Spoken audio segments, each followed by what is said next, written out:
अस्सलाम वालेकुम। Lecture 108 start करते हैं जी, कैफ 1 का। वैसे तो औज़ुबिल्लाह पढ़नी चाहिए, तो बिस्मिल्लाह उसके साथ ही पढ़ लेते हैं। अच्छा जी, यहाँ पे हम थे, ये बात हो रही थी, किसी बच्चे ने हिम्मत की और फ्रेमवर्क के MCQs देखे, सारे हो गए होंगे, उनमें कोई एक भी नहीं बचा होगा। अच्छा, जो इसमें निशान लगवा, ऐसा ही हुआ? ऐसा ही हुआ? कोई एक आध रहता है तो वो भी मुझे बता देना, मैं भी पूछ लूँ। एक आध रहता है या हुआ नहीं? अच्छा, वो मुझे बता देना। उसके बाद बेटा बस एक बार बोला करें। उसके बाद इसके MCQs जो हैं वो कितने बच्चों ने अटैम्प्ट किए? इसमें इन्वेंट्रीज वाले और एक दो चीज़ें जो हैं वो बहरहाल अभी कंप्लीट चुके नहीं थी, वो रह गए होंगे। लेकिन इस डिस्कशन के अंदर जो MCQs आए होंगे, शायद एक आधे में कन्फ्यूजन के अलावा वो भी हो गए होंगे, क्योंकि मैंने अभी लैंड की बात भी नहीं की हुई। मैंने नीचे जो लिखा हुआ था आपको कहा था जाते जाते कि ये बात भी हम करेंगे। ठीक है, तो चलें ज़रा क्विकली इसको ख़त्म करते हैं। मेरे ख्याल में अब मज़ीद 10 से 15 मिनट इस पर हम लगा के इसको भी वाइंड अप कर देंगे। ठीक है, आपसे मैं ये बात कर रहा था कि रेवेन्यू मतलब कंट्रीब्यूशन जो रिसीव किया जाता है वो सारा उसी वक्त रिकॉर्ड करें या उसको आहिस्ता आहिस्ता रिकॉर्ड करें। आहिस्ता आहिस्ता रिकॉर्ड करें लायबिलिटी बनाकर, या उसको फ़ंड ही बना लें। ये डिस्कशन थी, डिफरेंट होती है ये डिस्कशन। ठीक है, तो अगर रेवेन्यू, ये डेफरल मेथड है, दूसरा मेथड कोई है नहीं, किताब में लिखा हुआ नज़र आया ना रिस्ट्रिक्टेड फंड मेथड, तो आई के अपने एक्सक्लूड कर दिया। वेबसाइट पे जाके देख लीजिएगा, मैंने आपको वो सफ़ा भी दिखाया था। ठीक है ना, तो बस एक ही मेथड है अभी, लेकिन मैंने लिख दिया ऊपर। बहरहाल अगर आपको कंट्रीब्यूशन रिसीव हुआ है NPO को और वन रिस्ट्रिक्टेड है, तो वो तो सिंपल डोनेशन है, जैसे तो cash debit, contribution, income credit, donation income credit, income expenditure में रख दो, वहाँ से जनरल फंड में आ जाएगा, क्योंकि सरप्लस डेफिसिट कहाँ आता है? जनरल फंड में। अगर आपको कोई रिस्ट्रिक्टेड कंट्रीब्यूशन मिला है तो फिर वो 3 तरह का हो सकता है। सबसे कॉमन एंडोमेंट। एंडोमेंट की शर्त होती है, पैसे देने वाला कहता है इस असल पैसे को बिल्कुल हाथ नहीं लगाना, या इस असल एसेट को बिल्कुल हाथ नहीं लगाना। ठीक है, इसकी इन्वेस्टमेंट को, इससे आने वाली इनकम को यूज़ कर सकते हो, चाहे सारी यूज़ करने दे, चाहे कुछ हिस्सा उसमें से भी इधर डलवा दे। तो उसमें भी हमने एंट्रीज देख दी थी कि जब पैसे आते हैं तो cash debit endowment fund credit करते हैं, और जब इस पैसे को इन्वेस्ट करके इनकम आती है तो उसकी एंट्री, जो इधर डालने का कहा गया होता है, उसकी एंट्री करते हैं cash debit endowment fund credit restricted income से। जो रिस्ट्रिक्टेड है कि उधर नहीं लेके जानी, इसी में फेंको, वो इसी में फेंक देते हैं एंडोमेंट फंड में। और कभी कभी ऐसा भी होता है कि हम ये कहते हैं कि हम भी अपने पैसों में से कुछ इस फंड में डालें, यार हम भी कुछ पैसे सरप्लस ज़्यादा आ गए इधर फेंक देते हैं, तो उसके लिए हम फिर एंट्री करेंगे general fund debit endowment fund credit. ठीक है, ये एंडोमेंट हो गया। इसके बाद रिस्ट्रिक्टेड फंड्स के अंदर कुछ ऐसे होते हैं जिनमें हमने इंटरनल रिस्ट्रिक्शन लगाई होती है और कुछ ऐसे होते हैं जिनमें एक्सटर्नल होती है। तो जो इंटरनल रिस्ट्रिक्शन वाले हों, ठीक है, ये वही हैं जो स्पेशल फंड्स हमने बनाए थे, जिनमें खर्चा भी वहीं पर ही हम माइनस करते रहते हैं और वो फंड रहता है।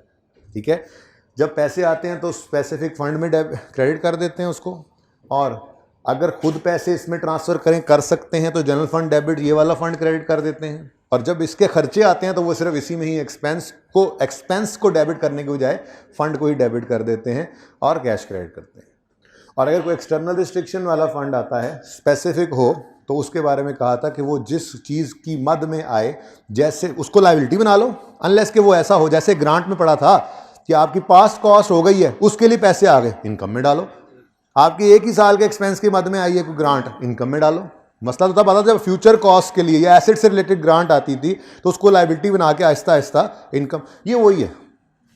ठीक है, आपको बिल्डिंग खरीदने के लिए, बनाने के लिए, किसी भी इस तरह के काम के लिए अगर ये डोनेशन मिला है तो उसको लायबिलिटी बना लो, और जब वो रिलेटेड खर्चा या रिलेटेड एसेट डेप्रिशिएट होकर एक्सपेंस बने, इसको भी इनकम में डालते चले जाओ। ठीक है, अच्छा, फिर मैंने जाते जाते, अच्छा हाँ, इनकी प्रेजेंटेशन इंपॉर्टेंट है। जनरल फंड भी नेट एसेट्स में आता है, यानी statement change net assets, equity जिस तरह से थी लायबिलिटी से ऊपर, लायबिलिटी से ऊपर नेट एसेट्स में आता है। नेट एसेट का मतलब क्या है? लायबिलिटी से ऊपर वो जो चेंज नेट एसेट बनाई थी ना हमने, जिसमें फंड्स आते हैं। ठीक है, तो यूं कहूँगा मैं, अब ये फंड्स में आता है लायबिलिटीज से ऊपर। इंटरनली रिस्ट्रिक्टेड फंड्स में आता है लायबिलिटीज से ऊपर। एंडोमेंट फंड्स में आता है लायबिलिटीज से ऊपर, अपने नाम से आएगा, अपने नाम से आएगा। ठीक है, और एक्सटर्नली रिस्ट्रिक्टेड जो होता है वो लायबिलिटीज में आता है डेफर्ड के नाम से। डेफर्ड ग्रांट जैसे आती थी वैसे ही ये डेफर्ड कंट्रीब्यूशन आ जाएगा, आहिस्ता आहिस्ता फिर ये इनकम में चलता जाता है ऐसा ऐसा। ठीक हो गया? ओके, अच्छा जी, अब मैंने ये बात की थी कि देखें, एक तो ये है कि किसी ने आपको ये पैसे दिए, आप एनपीओ हैं, किसी ने आपको ये पैसे दिए, तो भी एनपीओ पे लायबिलिटी है ना, तभी तो वो लायबिलिटी क्रेडिट करते हैं, बस फंड के अंदर रख, फंड भी तो एक लायबिलिटी है भाई, ठीक है। तो कैश डेबिट और फंड क्रेडिट। अच्छा, अब आपको ना किसी काम के लिए ज़रूरत थी पैसों की, आपने बैंक से लोन ले लिया, आपने एंट्री क्या की होगी, cash debit, loan from bank credit, liabilities में पड़ा होगा।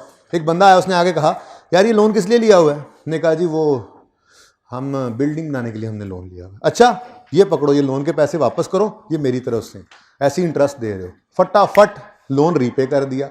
लेकिन अब वो लोन की लायबिलिटी खत्म हो गई, तो ये डोनेशन भी तो आ गया है ना, तो इसका मतलब वो लोन की लायबिलिटी जो खड़ी थी वो डेबिट करके खत्म कर दी हमने, और ये नई लायबिलिटी आ गई, क्रेडिट हो गई।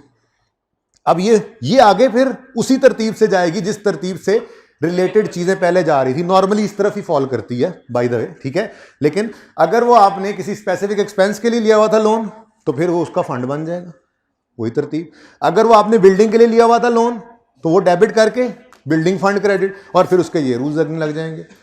एमसीक्यूज के पॉइंट ऑफ व्यू से बता रहा हूं, ठीक है। अगर ऐसी कोई चीज आ जाए ना, तो लिखा हो ना कि आपको कंट्रीब्यूशन मिला है टू रीपे लोन, तो भूल जाना रीपे लोन है, आगे वही वाली वजह पढ़ लो जो हमने यहां पढ़ी है, वजह तो आगे लिखी होगी ना, तो जो यहां पे ट्रीटमेंट सीखा है वही ट्रीटमेंट वही उसका भी बनता है, तो इसलिए जरा आसानी हो गई, ठीक है ना।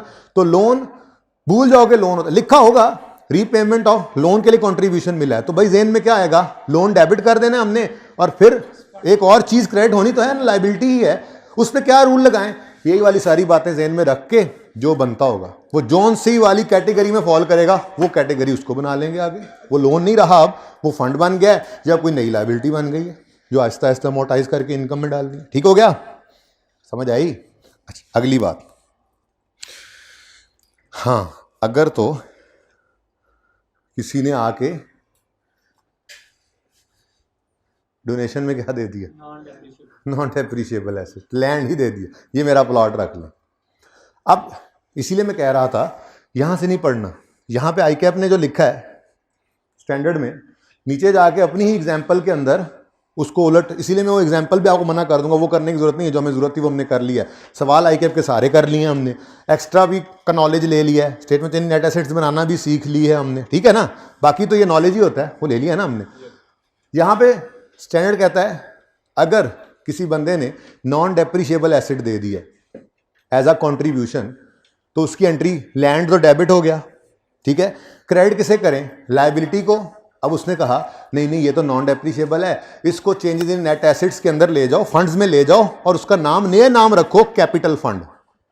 क्या रखो, लेकिन सवाल के अंदर नीचे जाके, ठहर जो बेटा मैं दिखा देता हूं, सवाल के अंदर नीचे जाकर उसने ऐसी एक चीज भी दिखाई और उसको कैपिटल फंड बनाने की बजाय लायबिलिटीज में लिख दिया। तो फिर वो उस तरफ, इसलिए मैं कह रहा हूं कि मत जाओ, कंफ्यूज हो जाओगे। अब उसका आसान सा हल आपके लिए जो मैं तजवीज़ करूंगा, जो दवाई, वो ये है, अगर किसी ने आपको प्लॉट ऑफ लैंड दिया और उस पे आपने, मिसाल के तौर पे आपकी एनपीओ है एजुकेशन सेक्टर में, किसी ने आके आपको कहा जी ये मेरा प्लॉट है, यहां पे आप स्कूल बना लो, क्या बना लो, स्कूल बना लो, तो स्कूल पे बिल्डिंग बनेगी। वो बैल वाला सवाल याद है, लैंड मिला था, उस पे फैक्ट्री बिल्डिंग बनानी थी, हमने कहा लैंड को रखो रखो रखो रखो, बिल्डिंग बनेगी, वो डेफिसिट होगी, तो ये लैंड वाली ग्रांट भी इनकम, इधर भी ऐसे ही कर लेना, ठीक है। और अगर खुदा ना खास्ता सिर्फ लैंड ही है, उन्होंने कहा बस ये प्लॉट ही है, बस ये रखो, फिर कभी बेच देना, या बस पड़ा रहे यहाँ पार्किंग बना लो, तो फिर तो वो नॉन डेप्रिशिएबल ही रहेगा ना सारी जिंदगी। तो ऐसी सूरत में फिर आप क्या करना, उसको कैपिटल फंड में डाल देना। क्या करना, अब ये मैं लिख देता हूं। अगर कोई बंदा नॉन डेप्रिशिएबल एसेट दे गया, मिसाल के तौर पे लैंड ही दे गया, ठीक है, तो मैं कहता हूं जी कि इफ अ डेप्रिशिएबल, बिल्डिंग लिख दूं, मिसाल के तौर पे लिख रहा हूं ना, if a building will be constructed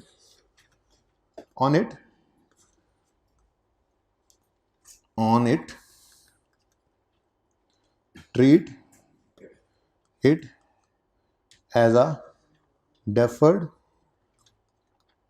grant, लिख रहा हूं, deferred liability, deferred contribution, deferred liability तो एक ही बात होती है, डेफर्ड कंट्रीब्यूशन एंड अमोर्टाइज का लफ्ज भी लिखता है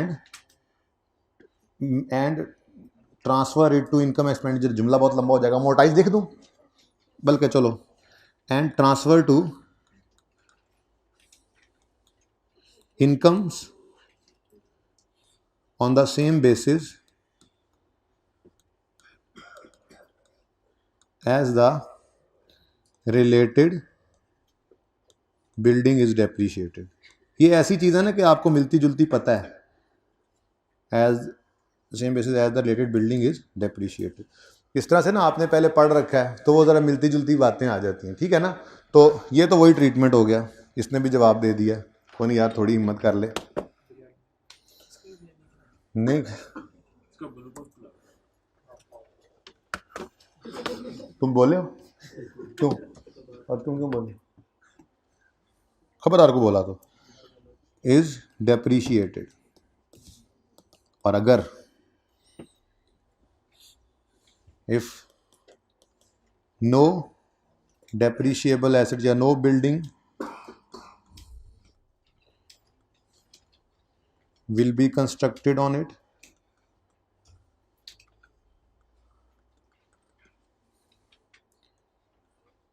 take it to या credit it to net assets। net assets का पता है ना, liability से ऊपर net assets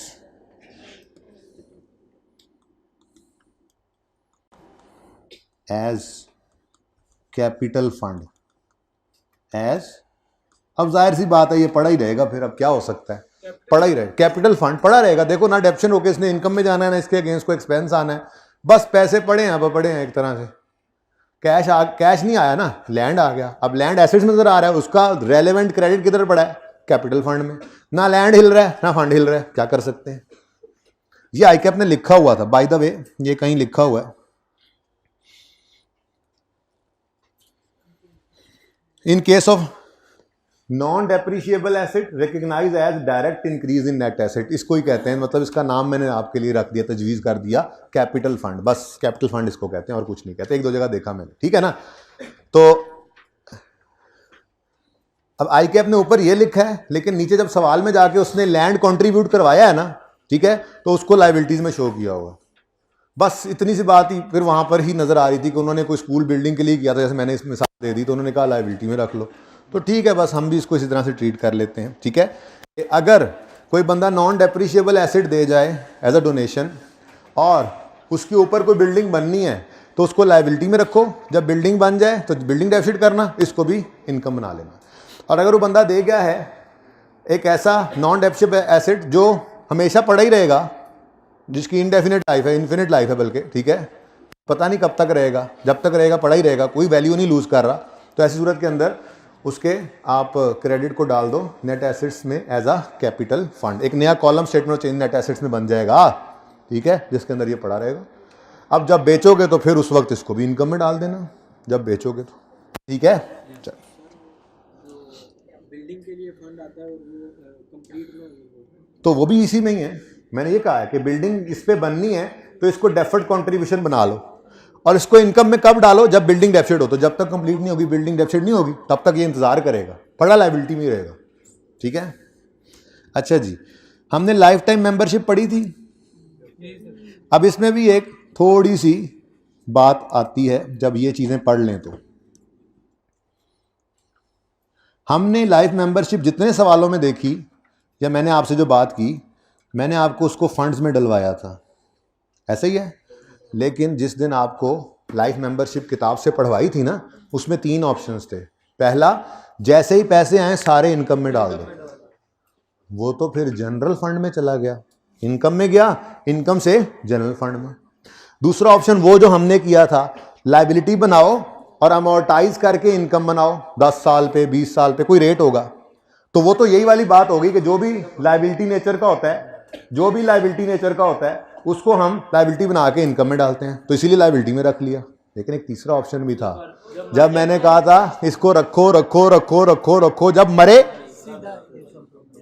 तो अगर हमारा लाइफ मेंबरशिप फंड, और पॉलिसी को एक रखनी होती है और वो लिखी होती है, सवाल में आपको लिख के होता है। और मैंने कहा था वो नॉर्मली वो 10% वाला ही करता है टेस्ट, वही रूटीन भी वही होती है, नॉर्मली यूज भी वही होता है। लाइफ मेंबरशिप आती है, उसको लायबिलिटी बनाया जाता है, लायबिलिटी बना के उसको कोई एक रेट बनाकर उस पर अमोर्टाइज करके इनकम बनाया जाता है। यही नॉर्म है, नॉर्मली जो यूज होता है, लेकिन दूसरे मेथड्स भी हैं तो सही अलाउड। अब अगर लाइफ मेंबरशिप आई और आपके सवाल में लिखा हुआ है उसको इनकम बना लो जब आए, चाहे वो 20 साल जिए, चाहे 50 साल जिए, चाहे 100 साल जिए, आपको जैसे पैसे आए आप इनकम बना लो। सवाल ने लिख दिया तो है ना ये ऑप्शन। अब ऐसी सूरत के अंदर वो कहां जाएगा, लाइफ मेंबरशिप फंड में नहीं जाएगा, मतलब इनकम बनेगा और वहां इनकम से होके जनरल फंड में आ जाएगा। ठीक है। दूसरी सूरत, अगर उन्होंने कहा कि उसको आप अमोर्टाइज करो एट 10% या ओवर 10 ईयर्स, तो क्या करोगे, लायबिलिटी बनाओगे, लायबिलिटी बना के आहिस्ता आहिस्ता इनकम में डालोगे। और अगर उन्होंने कहा हुआ है हम इसको रखेंगे, जब वो इंतकाल फरमाएंगे तो हम उसको फिर इनकम में डालेंगे, तो फिर इनकम में नहीं डाल सकते। उसका तरीका क्या होगा, जिस दिन वो पैसे आएंगे आप एंट्री करोगे cash debit life membership fund credit. और अब ये फंड, देखो नाम मैंने लिखा फंड था लेकिन लिखा लायबिलिटीज में था, क्योंकि सारी कहानी आपको नहीं ना पढ़ाई हुई थी, अब सारी कहानी आपके सामने। ठीक है ना।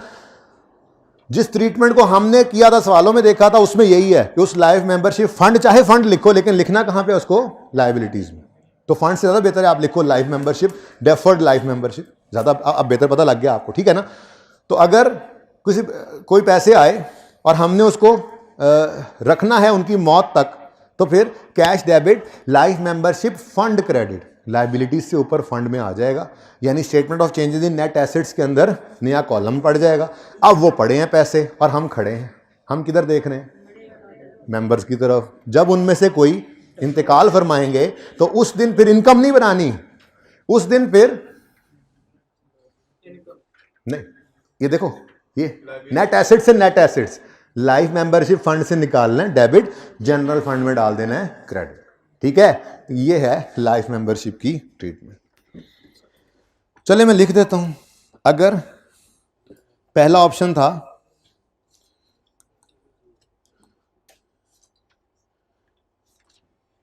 इमीडिएटली, लिख देता हूं, भाई ने कहा है इमीडिएटली रिकॉर्ड एज इनकम, कहां पे, इनकम एक्सपेंडिचर में। तो ऐसी सूरत में जरा इसकी मंजिल भी बता दो ना, इसकी मंजिल पेरेंटलिटी कहां पे होगी,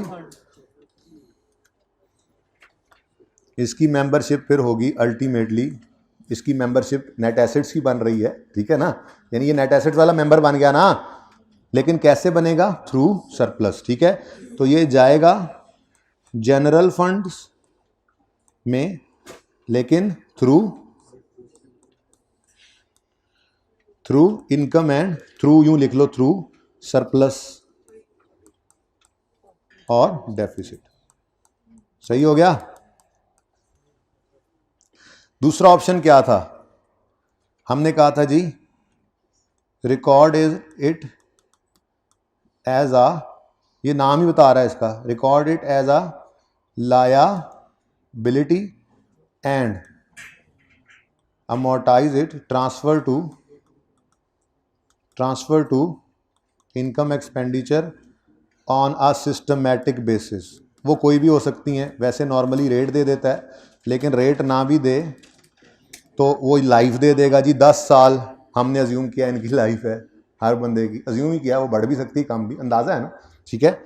एक एसेट की यूजफुल लाइफ हमने एस्टिमेट की 10 साल, 10 साल चल गया, अभी भी सही चल रहा है, वही तो आज बढ़ाना है, फुली डेप्रीशिएटेड है, यूज़ किए जाओगे लेकिन मजीद डेप्रीशिएट नहीं कर सकते। ऐसे ही एक मेंबर की लाइफ हमने 10 साल एस्टिमेट की और उसकी मेंबरशिप को हमने इनकम में डाल दिया 10 साल में, अगर वो अभी भी जिए जा रहा है तो कोई बात नहीं, उससे कोई इनकम नहीं आएगी, लेकिन वो जिए जाए, सर्विसेज लिए जाए। क्या ख्याल है, उधर एसेट था वो सर्विसेज दिए, एसेट यूज़ हो जा रहा है, एक्सपेंस कोई नहीं, ये मेंबर है जिए जा रहा है तो इनकम कोई नहीं लेकिन सर्विसेज लिए जा रहा है। तो इसको कहाँ रखोगे जी, ये कहाँ जाएगा, ये जाएगा डेफर्ड लाइफ मेंबरशिप में, बल्कि यूं लिख दें, ठहर जाओ, इसको ज़रा और बेहतर करें, general fund in net assets, ताकि वो याद रहे ना आपको बात। General fund in net assets, अगली बात आपको पता है थ्रू सरप्लस और डेफिसिट। अच्छा, और ये जी ये कहाँ नजर आएगा? ये लायबिलिटीज में, बस ठीक है, ये लायबिलिटीज में, अगली बात आपको पता है। और ये अब जो है record it as a fund and transfer to, अब इनकम में नहीं, एंड ट्रांसफर टू, अब ये स्पेशल फंड है, स्पेसिफिक फंड है, ठीक है ना। Record it as a specific fund जिसका नाम क्या होगा? Life membership fund, and transfer it to general fund on death, on death of member. तो फिर ये कहाँ नजर आएगा? अब पूरी पिक्चर क्लियर होगी आप लोगों को वैसे, ठीक है, लेकिन इतनी डेप्थ में वो जाता नहीं। लाइफ मेंबरशिप का जो काम आता है वो पास पेपर्स में हमने किया हुआ। ये सिर्फ एहतियातें हैं थोड़ी थोड़ी, कि कोई एमसीक्यू इस तरह से ना पूछ ले, पता तो होना चाहिए, ट्रीटमेंट पता तो हो। लाइफ मेंबरशिप का क्या करना है ये हमने करके देखा।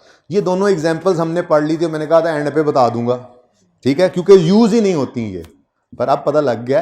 अकाउंटिंग मुश्किल नहीं है, मेंबरशिप आ गई है, डेथ वाला केस रखना है तो जिस दिन आए उस दिन इसको फंड में डालो, और जब डेथ के बारे में बताया कि जी को चला गया तो उस वक्त फिर उसको डायरेक्ट ट्रांसफर कर दो जनरल फंड में, within equity movement show करो, ठीक है। तो record it as a specific fund, तो ये नजर आएगा, मैं यूं लिखता हूं, life membership, life time membership fund, fund कहां पे नजर आएगा? इन नेट एसेट्स, फंड्स में, बिल्कुल बिल्कुल आप फंड्स ही कहें इसको, नेट एसेट्स, ठीक है जी। और उसके बाद जब ट्रांसफर हो तो उस ट्रांसफर के केस में आपने इसको डायरेक्ट फेंकना है। तो एंट्रीज मैं कर देता हूँ फटाफट, एक ही तो मिनट लगना है, आपको ज़रा रिवाइज हो जाए। ये बात हमने की थी, जब पैसे आए तो एंट्री करो cash debit, life membership, income credit. ये इनकम एंड एक्सपेंडिचर में आपने डायरेक्ट लिख दिया, इसके कोई शॉर्ट फॉर्म बना लें यार, लाइफ मेंबरशिप LM इनकम। अब ठीक है, इनकम एंड एक्सपेंडिचर। और अगर लायबिलिटी बनाया, ये ट्रीटमेंट हमने तकरीबन 2 सवालों में किया था, 2 या 3 में एग्जाम्पल में, और एक पास पेपर में भी आया था। इसकी हमने जब रिसीव हुआ था ये, तो इसकी एंट्री की थी कैश डेबिट, और अब मैं लिख रहा हूँ इसके अंदर डेफर्ड कंट्रीब्यूशन, बल्कि चलो लिख लो लाइफ मेंबरशिप फंड लिख लो, कोई मसला नहीं, लेकिन लिखना कहाँ पर है, इसको रखना कहाँ पे, जैसे उस सवाल में रखा था, फंड लिखकर भी लायबिलिटी में, ठीक है। ये कंफ्यूज आपको करेगा, उसका एग्जामिनर करेगा, आपको नहीं करेगा, आप बस ऐसे ही लिख लो, कोई मसला नहीं। लायबिलिटी से पड़ा हुआ है तो आपका मतलब वही है कि इसको मैं अमोर्टाइज करूंगा, ठीक है। और जब 10% मिसाल रखा हुआ है या 10 साल रखा हुआ है, तो साल का एंड आए तो उस वक्त क्या करो, लाइफ मेंबरशिप फंड को डेबिट करके लाइफ मेंबरशिप इनकम को क्रेडिट करोगे इनकम एंड एक्सपेंडिचर में, जाहिर है किसी ना किसी बेस के ऊपर जो दी होगी, सिस्टमैटिक बेसिस, ठीक हो गया। तीसरा जो है,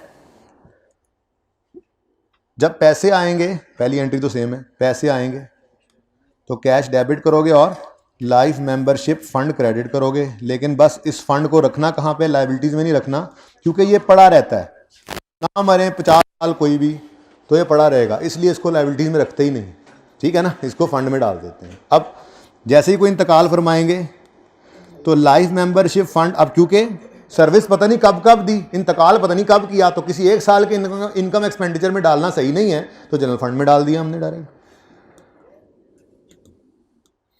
ठीक है जी। बस बच्चों थोड़े थोड़े नाम बदले हैं, ये तीनों आप जरा मुझे बताइएगा कौन से पेज के ऊपर है एग्जाम्पल कौन से पेज पे है? लाइफ टाइम मेंबरशिप की एग्जाम्पल रेफर कर लेना साथ ही जी, पेज नंबर 813 एग्जाम्पल कोई लिखी हुई है, कौन सा नंबर है? 3 एग्जाम्पल्स हैं, ठीक है जी, 3 एग्जाम्पल्स, जरा चेक कर लो तीनों में एंट्रीज क्या हैं जी बेटा।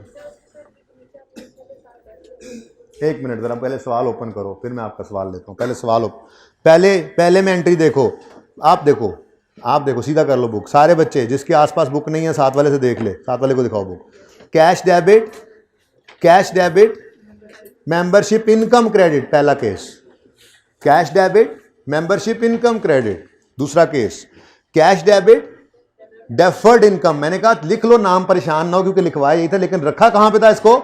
लाइबिलिटीज में, याद है? ठीक है, नाम यही लिख लो, बस शो इधर करना, ये ध्यान में रखना, ठीक है। तो cash debit deferred income credit, और फिर डेफर्ड इनकम डेबिट और इनकम क्रेडिट 10% हर साल।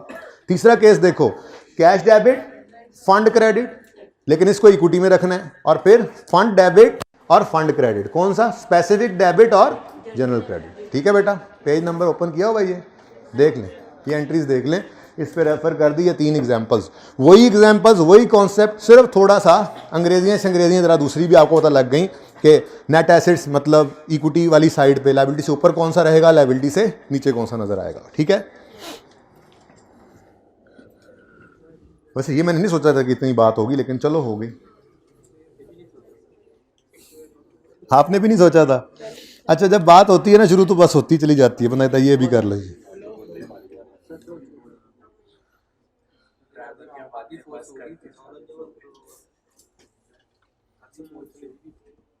सोए रहे यार।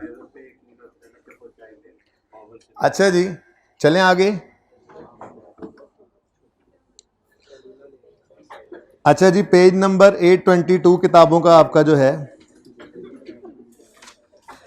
अच्छा, अब ये वाला जो सारा टेबल था ना, टेबल, इसको मैंने आपके मतलब के हिसाब से ये वाले टेबल में कन्वर्ट कर दिया, इसलिए आप इस सारे को ही ना पढ़ना। ये तो मैंने वैसे बीच में क्रॉस किया था ना, आप इस सारे को इसके साथ रिप्लेस कर लो जैसे मैंने किया हो।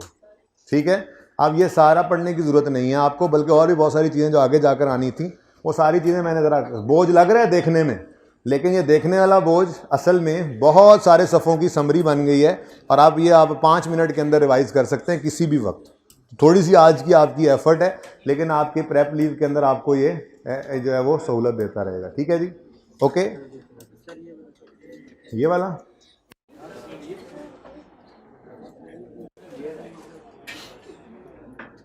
फिर बोल रहे हो तुम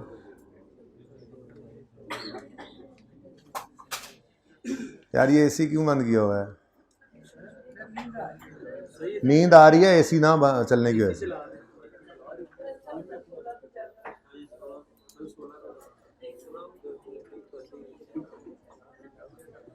मैं नाराज हूं तुमसे। क्या देखना है भाई तुमने, क्या तस्वीर लेनी है बताओ?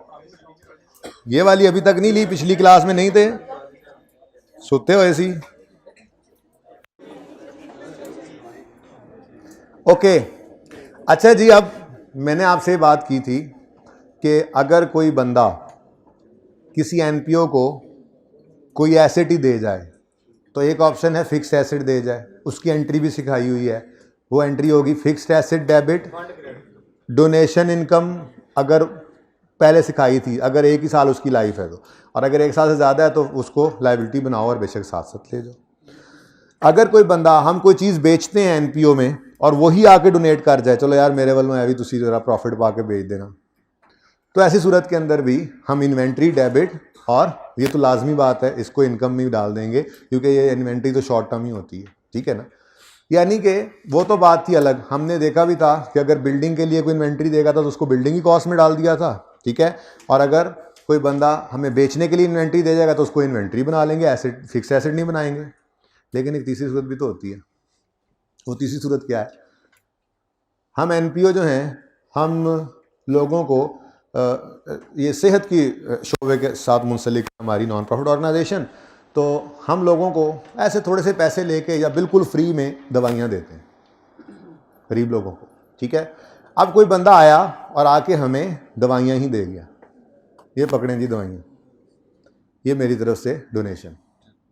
ठीक है, अब एक तो था इन्वेंट्री दे गया, बिल्डिंग में डालना है उसका मटेरियल, बिल्डिंग में शामिल होना है, तो उसकी एंट्री हमने मेहताब वाले सवाल, मेहताब था ना, मेहताब वाले सवाल में की थी, CWIP डेबिट और फंड क्रेडिट, जो भी था लायबिलिटी क्रेडिट। ठीक है ना। अच्छा, कोई बंदा, मैंने कहा बिल्डिंग बनाने के लिए नहीं देगा इन्वेंट्री, बल्कि हमें बेचने के लिए देगा, तो उसकी एंट्री होगी इन्वेंट्री डेबिट और इनकम क्रेडिट। इन दोनों सूरतों में याद रखना फेयर वैल्यू के ऊपर ही हमने रिकॉर्ड करना है इस इन्वेंट्री को, जो फिक्स एसेट आए फिक्स एसेट को।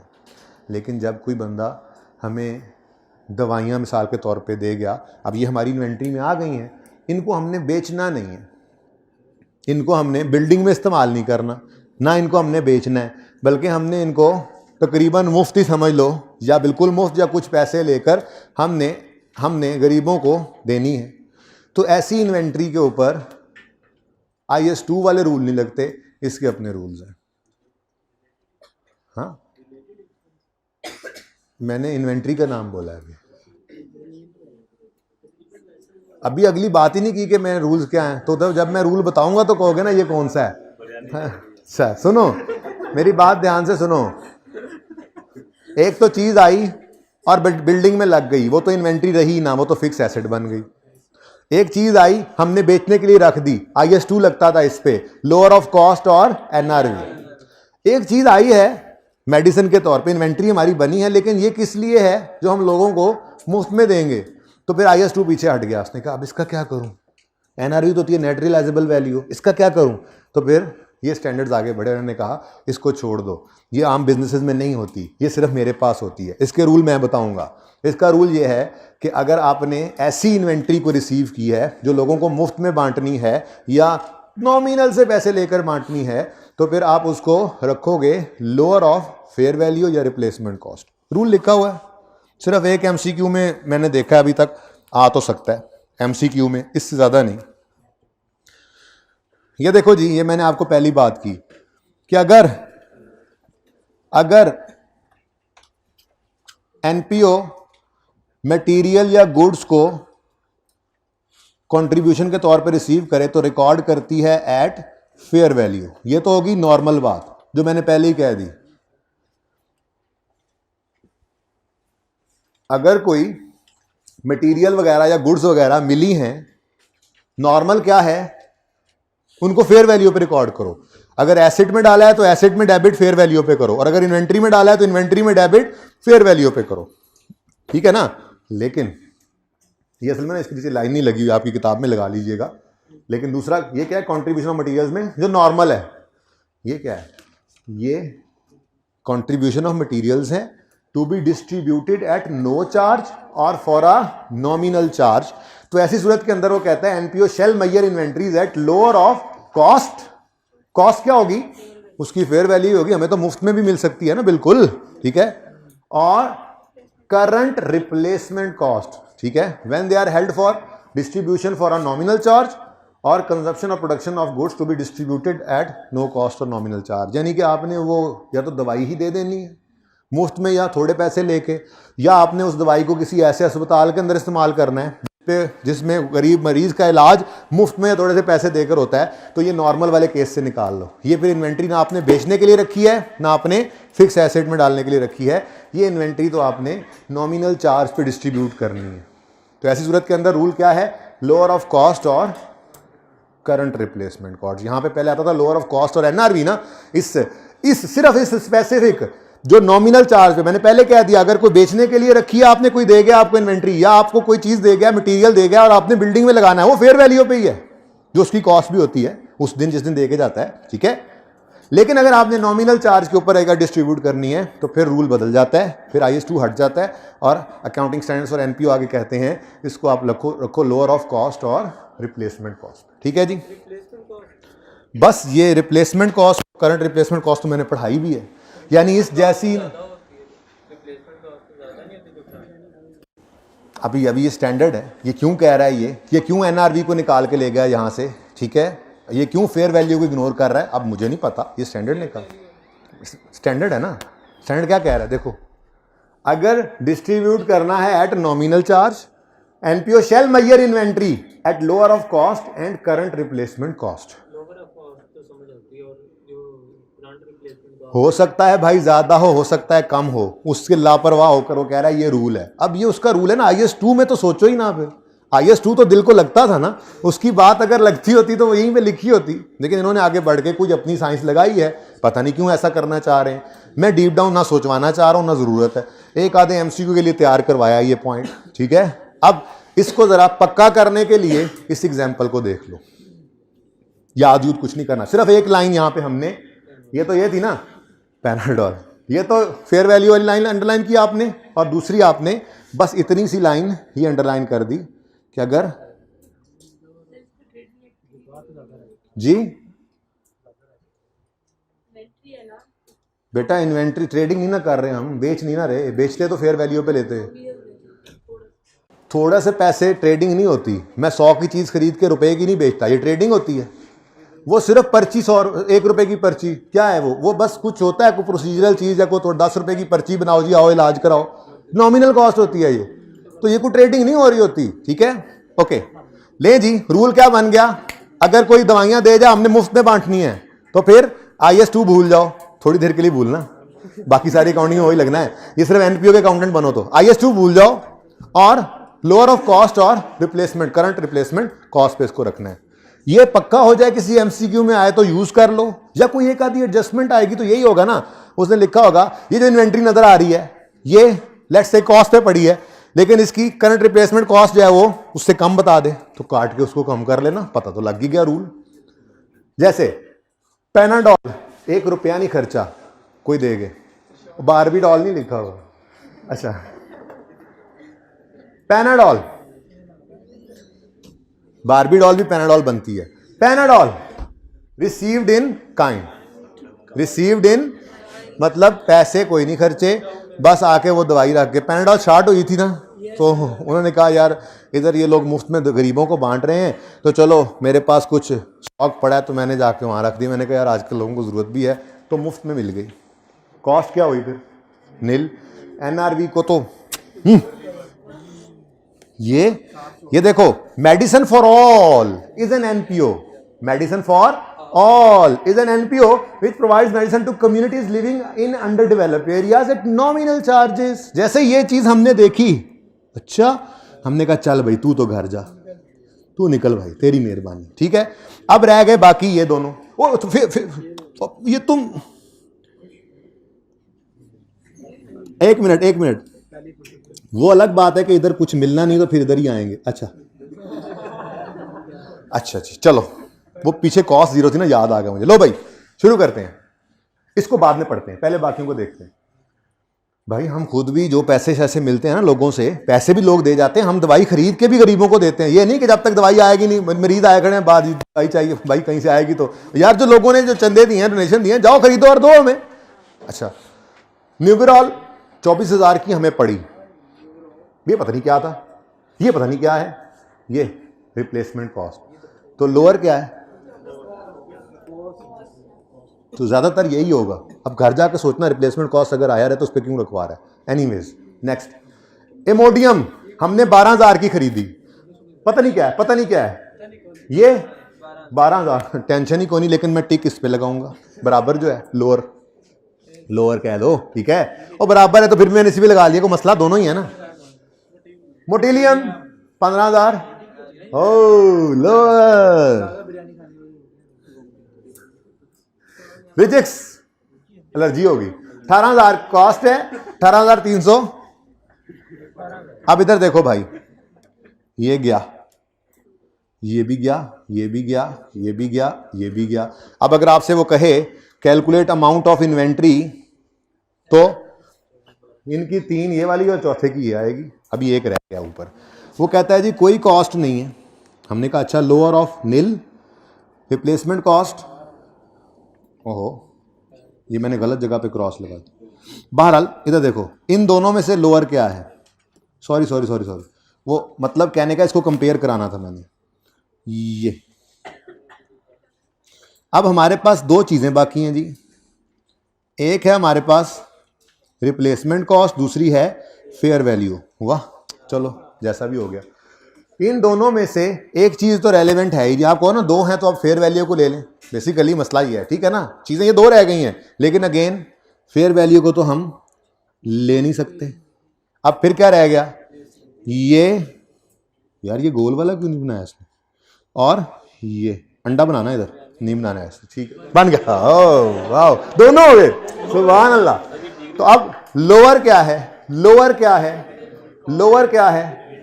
अब मसला ये है कि नील के ऊपर रखें या अब 26 पे रख लें, ये थोड़ा सा इश्यू आता है। अगर तो बिल्कुल कोई इन काइंड दे जाए तो उसके ऊपर एक पहला रूल पढ़ के आए थे, वो यहाँ पे आ रहा है। अब ये मिटेगी जगह जो मिटाई थी किसी वजह से, ठीक है। जैसे ही हमने इस सिचुएशन में आए, हमने कहा ओहो आगे बांटनी है तो रखने की बात होगी ना। इन्वेंट्री कब पड़ी है? जब बांटनी है और पड़ी है। ये बात तो तब लगेगी, लेकिन जब आई है उस वक्त अगर कोई बंदा पैसे देने की बजाय इन्वेंट्री दे गया तो उसका उसूल क्या बताया था? फेयर वैल्यू पे आएगी। तो इसलिए मजबूरन फिर हमें इस अंडे में तो चूंकि अंडा था, इस अंडे में तो चूंकि अंडा था, तो हमने कहा अच्छा जी फिर हमें कोई कॉस्ट तो पड़ी नहीं थी। दरअसल तो हमें, यार दूसरे वाला रबर, एक मिनट आओ,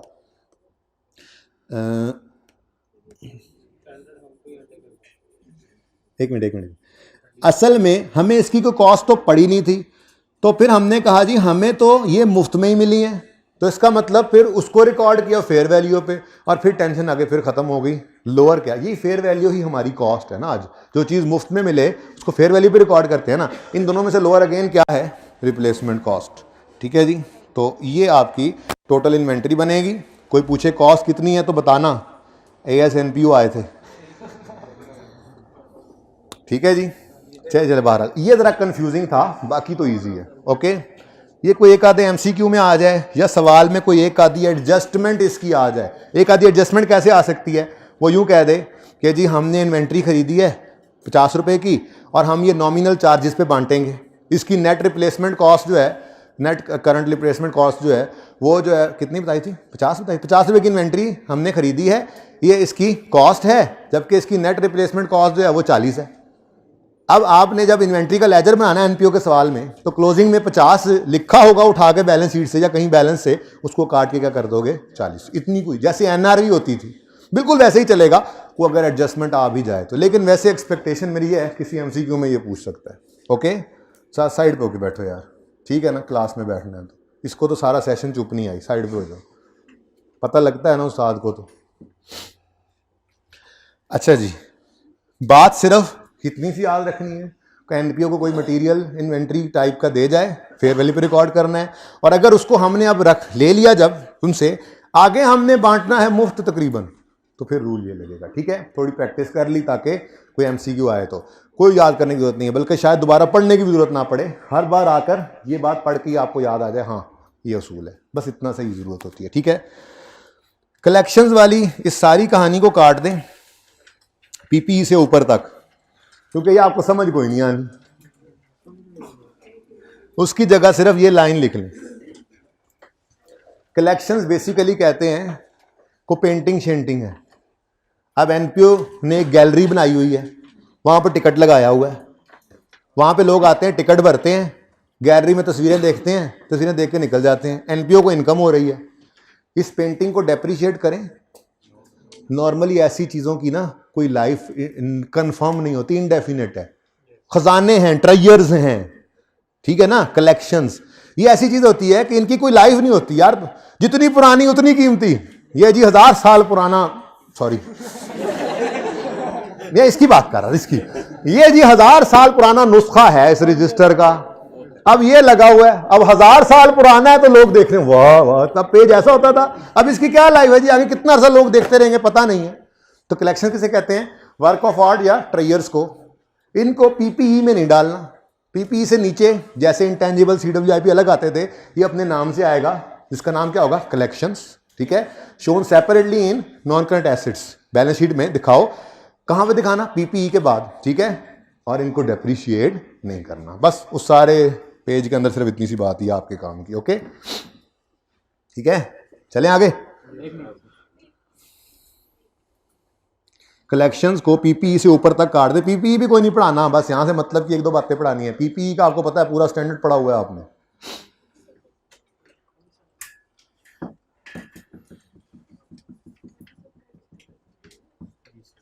एंजॉइंग। AC क्यों बंद कराया है? कौन बंद कराता है? चलवा दो यार। अच्छा जी, PPE पता नहीं आप लोगों का ही आ रहा है, मैं तो खप खप के थक गया हूं, आपका ही बिल आ रहा है ज्यादा, मैं तो बार बार कह रहा हूं चला दो। टेंजिबल कैपिटल एसेट्स PPE के अंदर कुछ पढ़ने की जरूरत नहीं है। यहाँ पे लिखा हुआ है जी वो रखते हैं अपने इस्तेमाल के लिए, बनाए हैं या ख़रीदे हैं, इन्वेंट्री नहीं है और कलेक्शन भी नहीं है, तो पीपीई है। कोई ज़रूरत नहीं इसको पढ़ने की। पढ़ के देखोगे तो आप कहोगे अच्छा सर सही कह रहे थे, तो मत पढ़ो, कह रहा हूँ। ये लिखा हुआ है, इसको हम रखते हैं जी अपने यूज़ के लिए, एडमिन पर्पज़ के लिए। ये हमने या ख़रीदे होते हैं या बनाए होते हैं, और ये बेचने नहीं है, तभी तो पीपीई में रखेंगे। और ये कलेक्शन भी नहीं है, कलेक्शन तो अलग होती है ना, डेप्रिशिएट नहीं होती। तो वो क्या है, वो टेंजिबल कैपिटल एसेट्स, जिनको पीपीई हम कहते थे, तभी भी पीपीई ही कहना। ओके, तभी तो जब वो लैंड आया था तो मैंने कहा था कैपिटल फंड बना लो, यहीं से देख के मैंने अंदाजा लगाया था। ओके, रिकग्निशन कब, वही वाला प्रोबेबल है, फ्यूचर बेनिफिट्स आए, कॉस्ट लायबिलिटी मेजरेबल है, बस ठीक है, कोई जरूरत नहीं यहां से पढ़ने की, जहां से पढ़ना था हमने पढ़ा हुआ है। पीपीई का यही रिकग्निशन क्राइटेरिया, ज्यादा चीजें नहीं यहां से देखने लग जाना। जो हाईलाइट करवा रहा हूं सिर्फ वो, यहां पे हाईलाइट कुछ नहीं करवाया, यहां पे जुमला लिखवा दिया।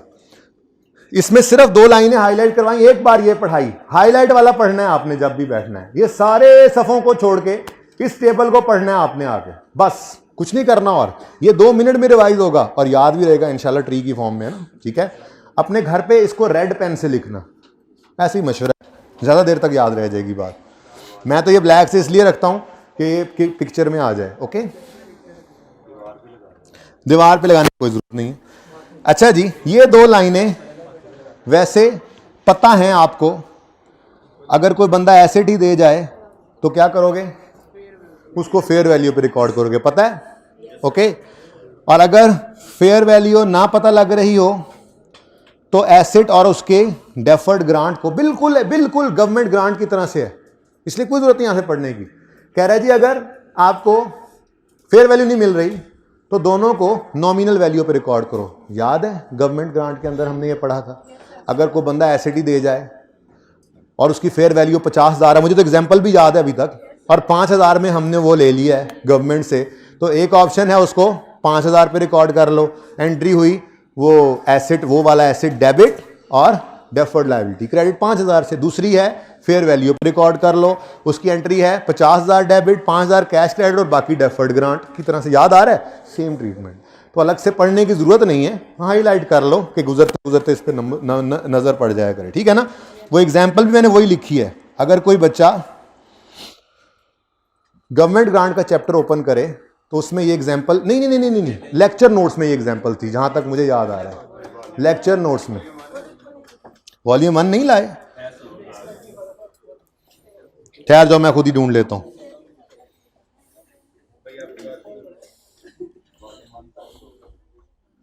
बेटा वॉल्यूम 2 मुझे लगता है ज्यादा पास हो गया, खत्म है यार अब, और बेचारा क्या करे, अल्लाह करे यहाँ पे हो। मुझे तो लगता है वो वाली कौन से पेज पे है, नहीं है ना, ये तो पुरानी किताब है, इसमें तो वैसे ही चीज़ें कम हो गई हैं। बेटा एक एग्जाम्पल थी, वो शायद नोट्स में है, ढूंढ लें ज़रा ताकि मैं वो रेफर कर दूं। वैसे मैंने चैप्टर में जाना है, चैप्टर में है, ओके गुड।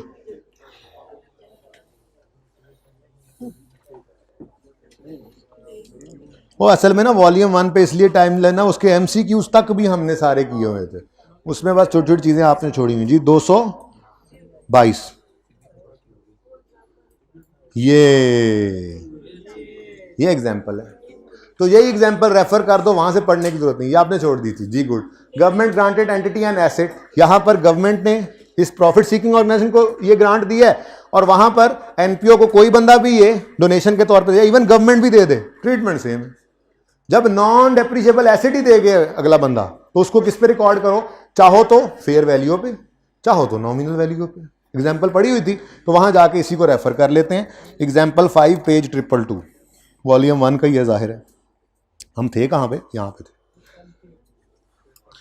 ये ना चीजें इसलिए भी एंड पे हो रही होती हैं, चीजें किसी क्रॉस रेफर हो रही हैं, पर्चे के अंदर जब चीजें आती हैं तो जाहिर है सारा कुछ पढ़ा होता है ना, ऐसे ही, ठीक है। तो यहां पर मैंने सिर्फ वो एग्जाम्पल का मैंने रेफरेंस दे दिया था, मुझे उस वक्त याद नहीं आ रहा था रात को कि मैं, या टाइम नहीं लग रहा था, मैंने कहा ये एग्जाम्पल है, डाटा थोड़ा थोड़ा याद था, तो बहरहाल आप लोगों ने इसको रेफर कर लेना, रेफर एग्जाम्पल, ताकि यहां से कुछ नया ना पढ़ने बैठ जाओ। 5 पेज 222। अच्छा वॉल्यूम 1 2 लिखने की जरूरत तो नहीं है ना, ये वॉल्यूम 2 इनसे आगे ही शुरू हुआ है ना, बट ठीक है। ये बात भी आपको पता है।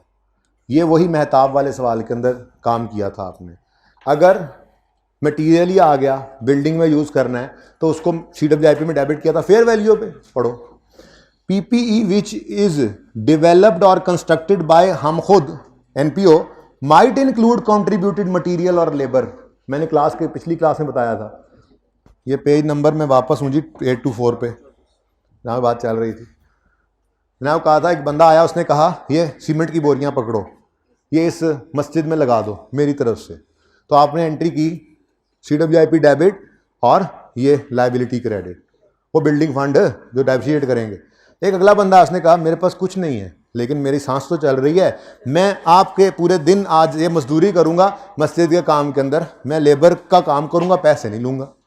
तो उसकी लेट से 2000 रुपये एक मजदूर की दिहाड़ी बनती थी, तो उसके 2000 रुपये उसने नहीं लिए, CWIP डेबिट होना था, उसने कैश हमारा क्रेडिट नहीं करवाया, ये भी बिल्डिंग फंड में क्रेडिट। यही बात लिखी हुई है बस, ठीक है। PPE विच इज डेवलप्ड और constructed by an NPO might include contributed materials or labor which would be recorded at fair value at the date of contribution। बस ये पता है आपको। यूं लिख देता हूं मैं, यूं लिख देता हूं, CWIP डेबिट और रिलेटेड फंड, बिल्कुल बिल्डिंग फंड ही कह देते हैं, बिल्डिंग ही बन रही है, PPE बन रहा है।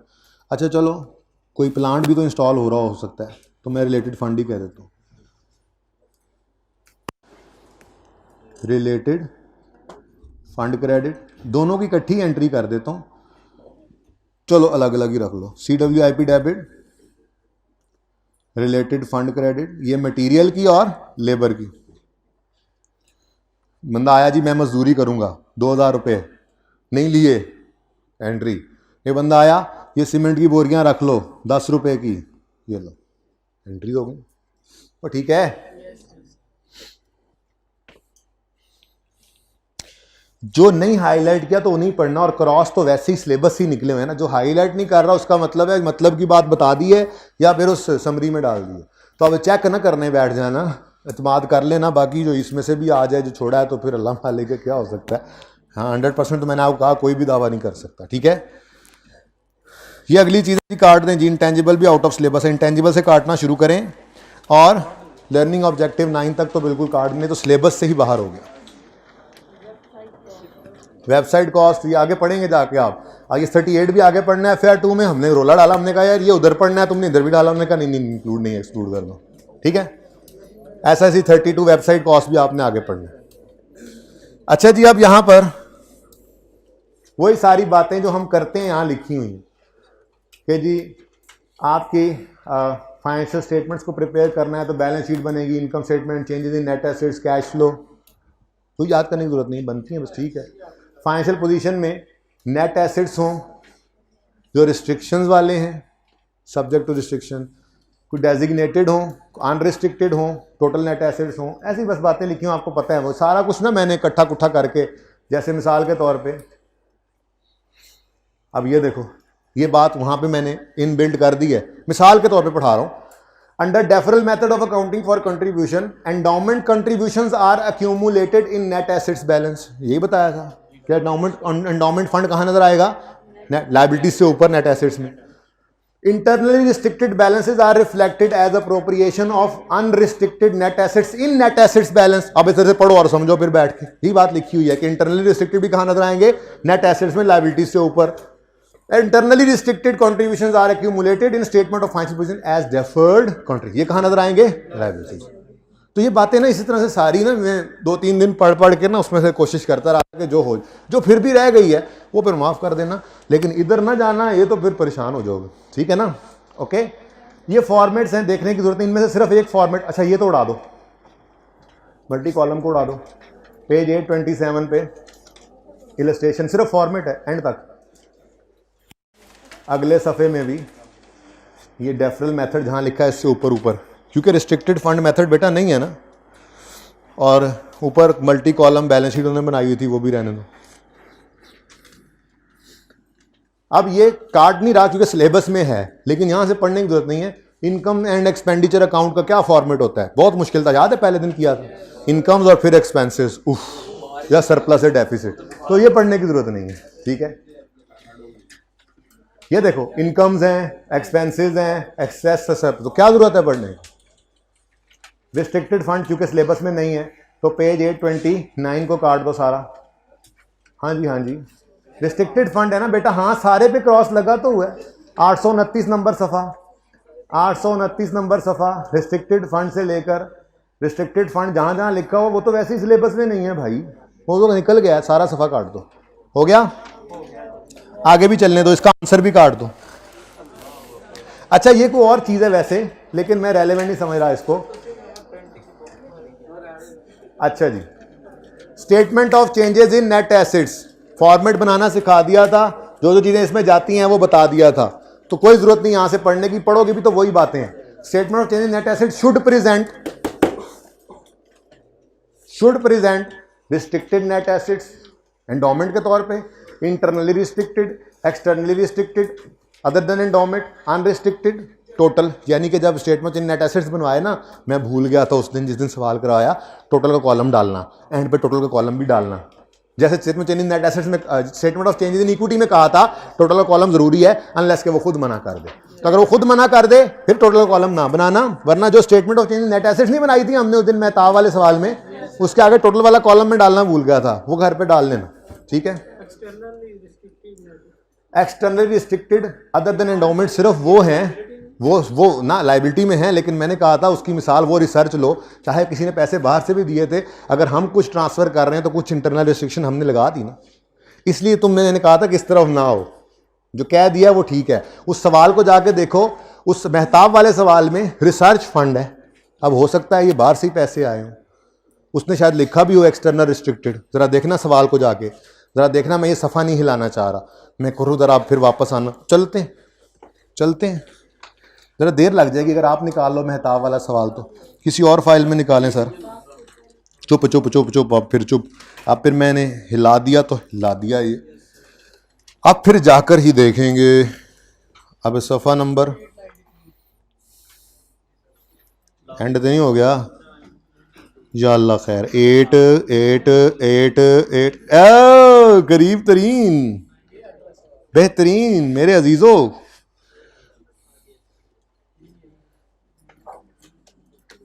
रिसर्च फंड है और resolution of board of trustees के तौर पे एलोकेट किया हमने सरप्लस इंटरनल फंड, ये हमारी इंटरनल रिस्ट्रिक्शन थी, लेकिन कंट्रीब्यूशन में शायद, या यहाँ पर शायद, हाँ ये रिसर्च कॉस्ट आ रही थी, हमने कहा था इसको डेबिट कर दो, इसके कहीं कंट्रीब्यूशन भी पड़ा होगा, कहीं कंट्रीब्यूशन पड़ा है रिसर्च के लिए, क्रेडिट भी किया था हमने, कुछ इसमें क्रेडिट भी हुआ था, शायद ये क्रेडिट हुआ था, बात समझ रहे हो, कोई पैसे बाहर से आ गए है एक्सटर्नली रिस्ट्रिक्टेड, लेकिन हमने भी कोई ऐसा काम कर दिया तो इसको फिर आप फंड्स में ही शो करो, ठीक है ना, वरना आईकेएफ की कमेंट्री और ये फॉर्मेट आपको परेशान कर देगा। मैंने तो इसीलिए कहा कि फॉर्मेट की तरफ जाने की ज़रूरत नहीं है, जो टेबल बना दिया है वो 2-3 दिन के बाद ही मैंने बनाया है, मैंने ये नतीजा अखज़ किया है, ठीक है ना, बाकी तुम्हारी मर्ज़ी है, अगर ट्राई करना चाहो तो गो अहेड।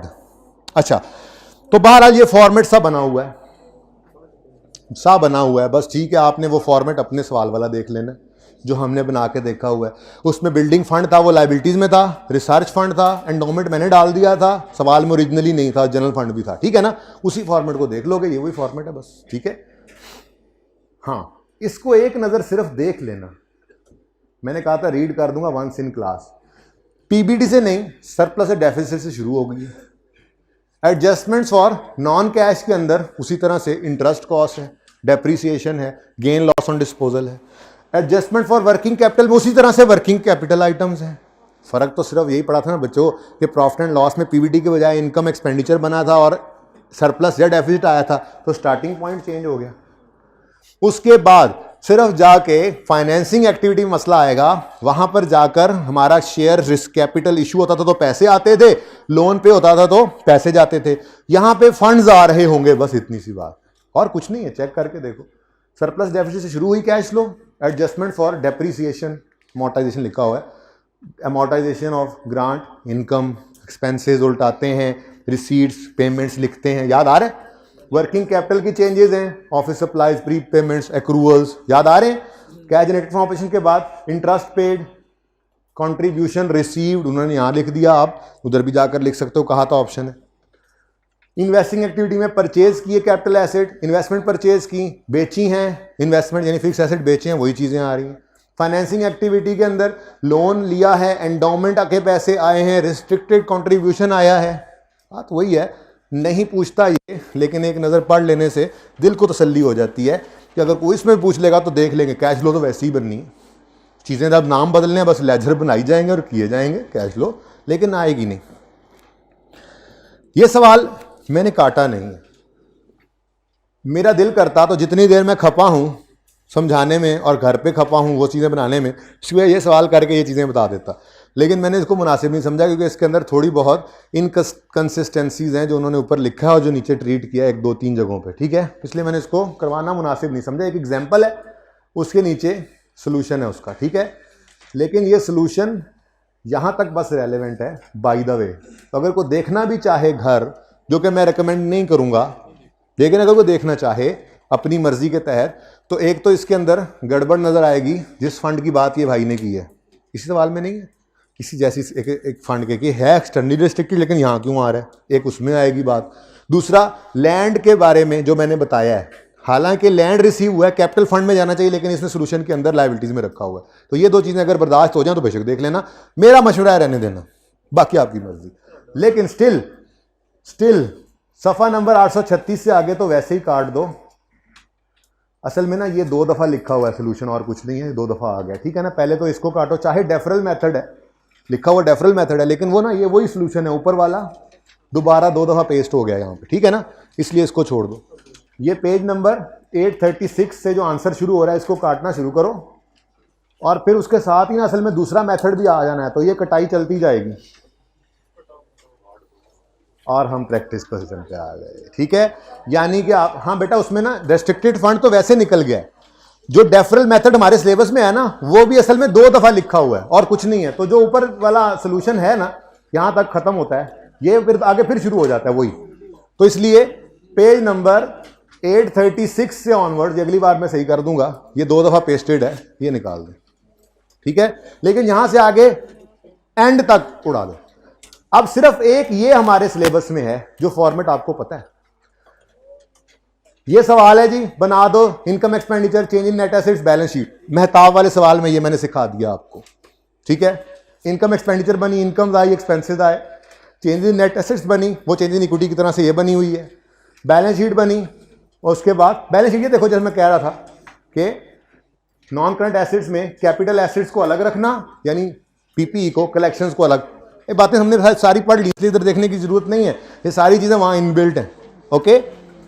ये सारा सोल्यूशन बिल्कुल सही एक यहां तक था, उसके बाद यही दोबारा पेस्ट हुआ हुआ, इसलिए मैंने कहा पेज 836 पे ये जो आंसर लिखा हुआ है ये काटो और फिर एंड तक, प्रैक्टिस सेट से पहले तक इस सारे को काट दो, ठीक है। अच्छा जी,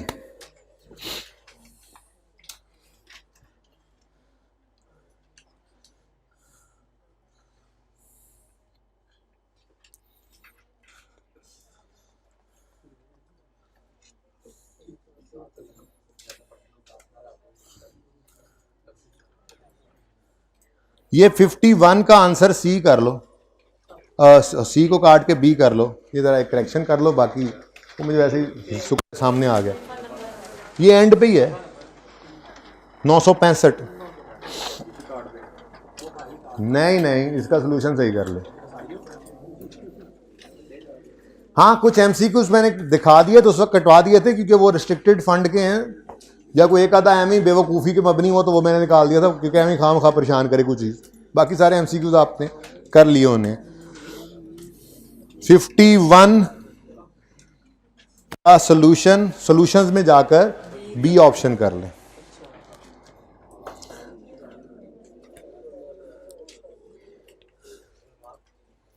हाँ, एक अहम बात देखो ना, अब इस एमसीक्यू को देख के याद आई, एक अहम बात मेरे से रह गई थी डिस्कस करनी।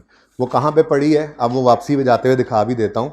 बेसिकली कहानी एक लिखी हुई थी, वो पता नहीं कैसे मिस हो गई, इसको देखते ही याद आ गया।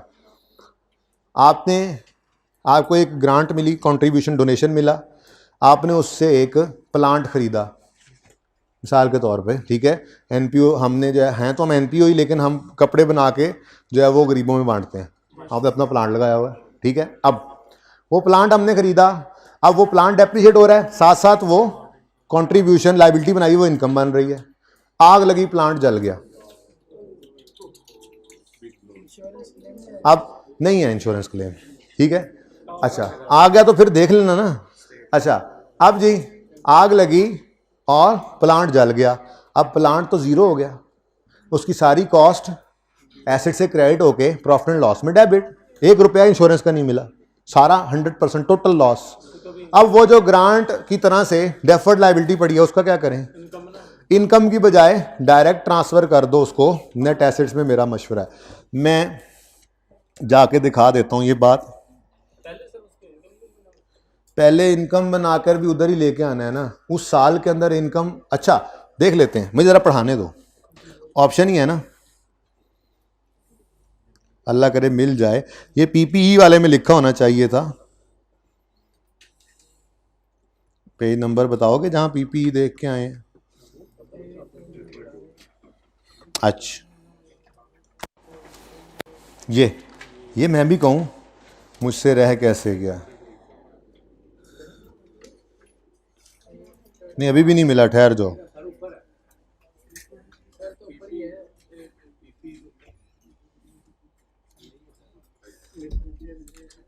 ठहर जाओ, मुझे पता है पीपीई कहाँ है, मुझे वो नजर नहीं आ रहा।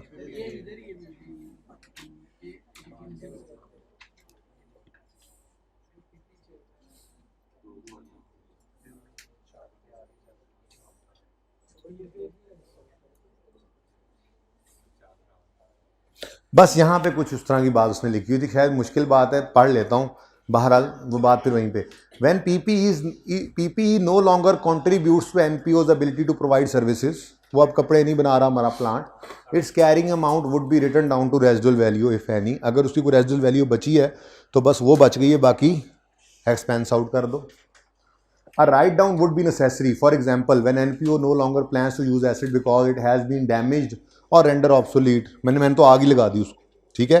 अब वो कहता है when an asset's carrying amount is written down, a corresponding amount of any unamortized deferred contribution related to asset would be recorded as, ये सही कह रहा है, revenue provided there or restrictions are।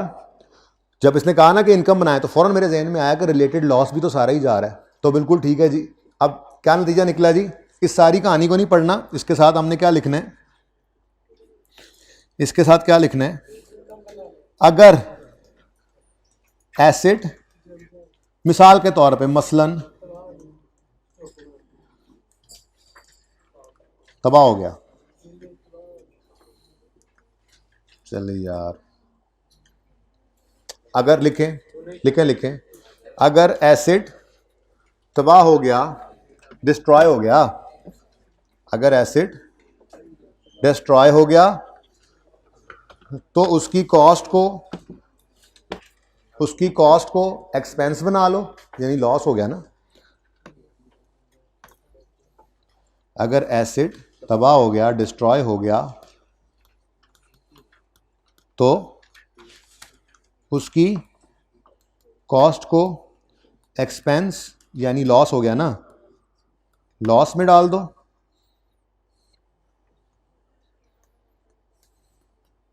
और अगर उसकी कोई रिलेटेड डेफर्ड लायबिलिटी अभी पड़ी है, और अगर उसकी कोई रिलेटेड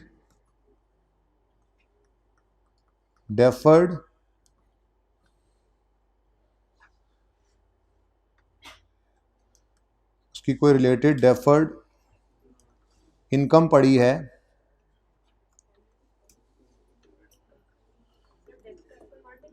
और इनकम कह दिया मैंने, डेफर्ड जो साथ लिखा हुआ है, डेफर्ड इनकम मतलब लायबिलिटी होता है ना, लायबिलिटी ये लो। और अगर उसकी कोई रिलेटेड डेफर्ड इनकम पड़ी है तो उसे इनकम में डाल दो, ठीक है। इनकम भी कहाँ पड़ी होती है? इनकम एक्सपेंडिचर में। और एक्सपेंस भी कहाँ होता है? लॉस भी कहाँ जाएगा? इनकम एंड एक्सपेंडिचर में डाल दो, ठीक है जी। ओके बस इस पैरा को अब नहीं पढ़ना, इसमें यही लिखा होता ज़रा मुश्किल अंग्रेजी में। ओके अब वो वाला एमसीक्यू भी हो जाएगा जो एंड पे था। एक एमसीक्यू इन्वेंट्री वाला था, अब वो भी हो जाएगा। जब आपने वो इन्वेंटरी वाली डिस्कशन मेरे साथ कर ली है। ठीक है, कितने बच्चों ने सारे MCQs किए थे? 4-5 कौन से रह गए हैं वो करवा दूं? बाकी हो गए थे डिस्कशन से, बाकी हो गए थे। ज़रा आप चेक कर रहे हो ना कि बाकियों से भी बाद में घर पे हों या ना हो, इसलिए 2 नहीं हुए वो डिस्कस करते हैं, और जो रह गए थे वो भी बता दो ताकि तसल्ली हो जाए। तसल्ली नहीं ना हो रही होती उस्ताद की जाते जाते जी। हाँ भाई, ये इसका जवाब NPO has a capital asset eight carrying value of 800, और इसकी अनअमोर्टाइज जो डेफर्ड कंट्रीब्यूशन पड़ा है वो 480 है। At the date furniture was destroyed by आग completely and is now worth nothing. Which of the following statement is correct? Write down furniture by 480, ना जी ना, वो तो 800 से ही जाएगा, बिल्कुल गया, ये तो गलत। Write down by furniture by 800, हाँ। And record revenue of 480 related to deferred contribution, हाँ ये सही लग रहा है। कहता है आगे राइट डाउन फर्नीचर बाय 800 और transfer this to deferred contribution directly in net assets, नहीं, उसने कहा इनकम बना लो। बी और सी दोनों एक्सेप्टेबल है, नहीं जी सिर्फ बी सही आंसर है। ठीक है, अब ये बाकी फजूल से ऐसे MCQs ने करने ना बैठ जाना। क्या है डोनेशन इनकम, सब्सक्रिप्शन इनकम बताओ। अब आपको क्या वो लेजर बनाओगे, ओपनिंग क्लोजिंग अनअर्न्ड रिसीव, ये लिखने और फिर इनकम निकल आनी कोई जरूरत नहीं है, ये आएगा भी तो कर लोगे। ठीक है, अच्छा जी 55, चलो ये भी कर लें। ऐसे उलट चलते हैं ना, जहाँ तक आप पहुँचोगे बेटा ये 3 4 5 बच्चे बता देना, उसके बाद सिर्फ सिलेक्टिव बता दीजिएगा जिनमें मसला है, क्योंकि बाकी फिर अंडरस्टैंडिंग मेरी यही है जो टाइम दिया था कि जब डिस्कशन के बाद 5-7 बच्चों को समझ आया तो वो सिंपल चीज़ें थी तो समझ आई, जिनमें मसला है वो मैं बता दूंगा। ठीक है, स्टिल अगर किसी को मसला हो तो कल मैं 10 बजे आ जाऊंगा, 11 बजे मेरी क्लास है, 1 घंटा में वहाँ बैठ जाऊंगा। ये MCQs करोगे, कोई सवाल आता है तो मुझसे पूछ लेना आके, अगर कोई यहाँ पे हो पूछना चाहे तो। अच्छा चलो क्लास ख़त्म करके आ जाना, 5 मिनट में पूछा जा सकता है। अच्छा जी, an NPO has 16,000 bag of चावल to be sold only to member, oh दवाई नहीं चावल आ गए, लेकिन अंडर प्रिविलेज्ड कम्युनिटी को, गरीबों को बांटना है, थोड़ा सा प्रिविलेज उनके पास नहीं है। The cost of rice is 600 per bag, however NPO sells 1 bag to unprivileged person for only 50 रुपए। How should these 16,000 bags be measured? Lower of cost of, तो दूसरी तो दी नहीं हुई, शायद उन्होंने नीचे से ट्रीटमेंट पूछा है। At cost no, at cost and NRV no, at lower of current replacement cost no, at lower of current, D is the correct option. ठीक है, next an NPO earned investment, ये तो पढ़ा दिया था, ऐसी बातों बातों में जब आया था मैंने ये च्यवन कराया था। इसका सी ऑप्शन है कि एंडाउमेंट है, नहीं, NPO earned investment income that is externally restricted to be accumulated for purchase of freehold land, how should it be recorded under deferral method? जो हमने पढ़ा है यही हमारा मेथड है। अब अगर नॉन डेप्रिशिएबल एसेट, तो मैंने कहा इस पे अगर कोई डेप्रिशिएबल एसेट बनना है तो इसको लायबिलिटी बनाओ, नहीं तो कैपिटल फंड बनाओ। अब यहाँ पे ऐसी कोई बात नहीं है, फ्री होल्ड लैंड है, कोई कंस्ट्रक्शन की बात नहीं हो रही, तो ऐसी सूरत में इसको कैपिटल फंड बनाना चाहिए। अगर यूं कहता कि ये लैंड मिला है कंस्ट्रक्शन ऑफ स्कूल बिल्डिंग, तो फिर इसको लायबिलिटी में डाल देते। ओके, तो यहाँ पे क्या है, रिकग्नाइज एज रेवेन्यू नहीं, डेफर एंड रिकग्नाइज नहीं, रिकग्नाइज डायरेक्ट इंक्रीज ये सही है, recognise as deduction of related capital, अभी related capital related capital asset कुछ है ही नहीं, वो तो आ ही नहीं रहे कि ये किसके लिए मिला है, बिल्डिंग बनानी है तो उसमें से नेट करें या जो भी करें, ऐसा कुछ भी नहीं है। ठीक है, तो रिकग्नाइज एज डायरेक्ट इंक्रीज यानी कैपिटल एसेट, जिसको मैंने शॉर्ट में बताया था, कैपिटल एसेट एक तरफ PPE एसेट्स में, दूसरी तरफ नेट एसेट्स के अंदर कैपिटल एसेट। ठीक है, ओके नेक्स्ट।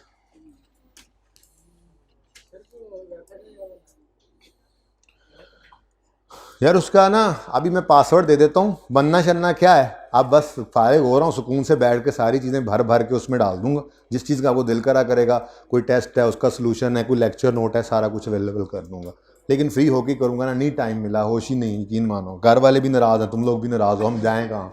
अच्छा वो कहते हैं कि तुसी गाली कभी नहीं की घर आके, लेकिन आजकल तो फुल मेरे पे तरस आया हुआ है सबको कि यार आजकल तो रात को भी नहीं सो रहा। An NPO earn investment income that are externally restricted to be held for endowment, how should it be recorded in deferral method? बताओ बताओ बताओ, पहले बताओ फिर यहां से पढ़ेंगे। एंडाउमेंट कंट्रीब्यूशन है, डायरेक्टली जाएगा नेट एसेट्स में इंक्रीज।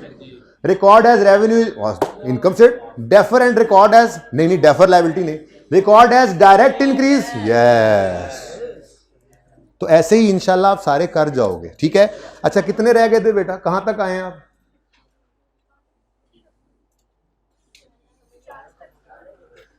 बहरहाल ये सारे हो जाने वाले ही हैं।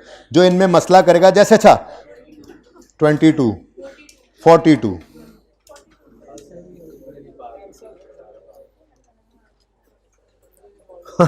ये वो कंफ्यूजिंग बात है।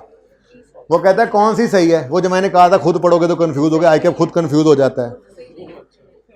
कहता है विच of the following is incorrect, कौन सी इनकरेक्ट है in respect of restriction.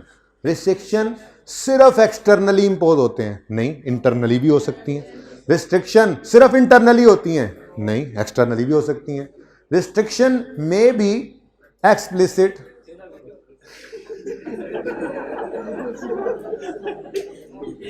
Implicit, ये तो साइड पे कर दो। ये होता है भाई मतलब खामोशी से या बता के, इसको तो साइड पे कर दो।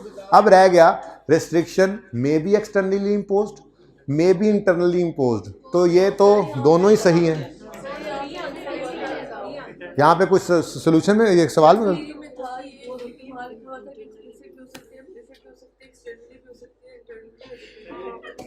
तो कोई भी इनकरेक्ट नहीं है। विच of the statement is incorrect?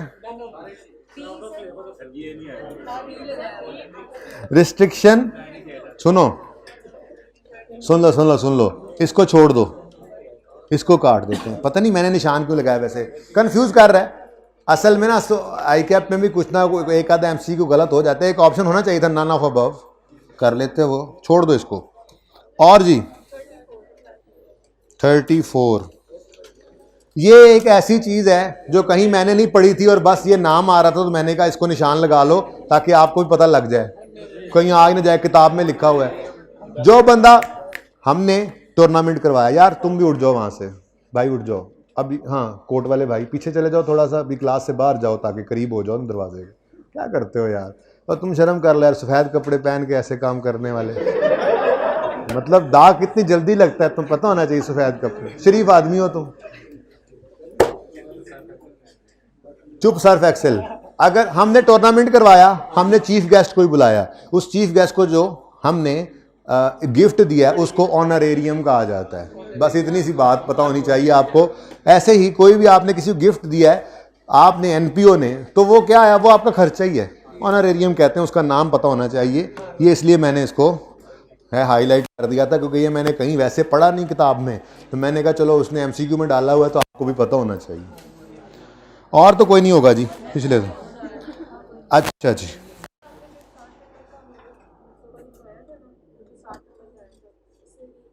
किस में?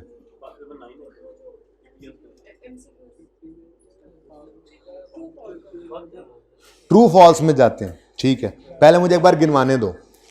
NPO, EPS, framework, cash flow, और कौन सा इधर इधर कौन सा है? वॉल्यूम 2 में जरा देखो, रेशियोज, यहां से शुरू करते हैं। Ratios, NPO, EPS, cash flow और फ्रेमवर्क, इन 5 में कोई मसला तो नहीं है। एक मसला सिर्फ उस में जुमले में है, वो शायद चलें देख लेते हैं, दूसरे या तीसरे में था। एक वो पास पेपर है ना जी, पास पेपर जो रिसेंट आया है, जा लेते हो।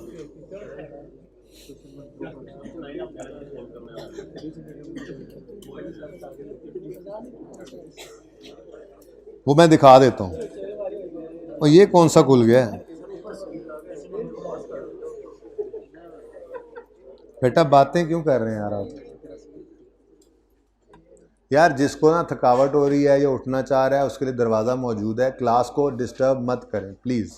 क्लास मगरिब तक मैंने कहा तकरीबन चलेगी और उसके बाद भी चल सकती है, लेकिन जिसको मसला हो चुके ये यूट्यूब पे चला जाना है लेक्चर, तो बगैर डिस्टर्ब किए कोई भी बात किए प्लीज़ क्लास से उठें और घर चले जाएं और सुकून से सुने, अपनी मर्ज़ी के वक्त में, मर्ज़ी की तबीयत पे, मर्ज़ी के मिजाज पे रहते हुए। कोई रुकावट नहीं है। एक आमिर भाई और मैं भी होंगे तो मैं बाकी चीज़ें भेज दूंगा।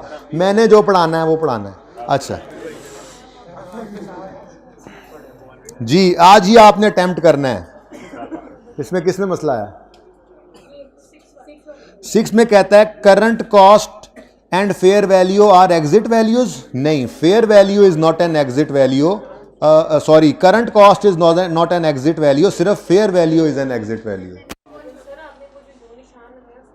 मैं अभी निशान दिखा देता हूं जी, ऐसे न करें, तुझे इल्ज़ाम ही लाता है। मैं दूसरी तरफ जाता हूं ताकि ये ऐसे ही रहे। फ्रेमवर्क का चैप्टर देखिए, मैं कोशिश करूंगा कोई इसका जुगाड़ लगे कि ये तस्वीरें किसी एक जगह इकट्ठी हो जाएं, अगर हो गई तो। वैसे तो अब ये सो गया, देखो।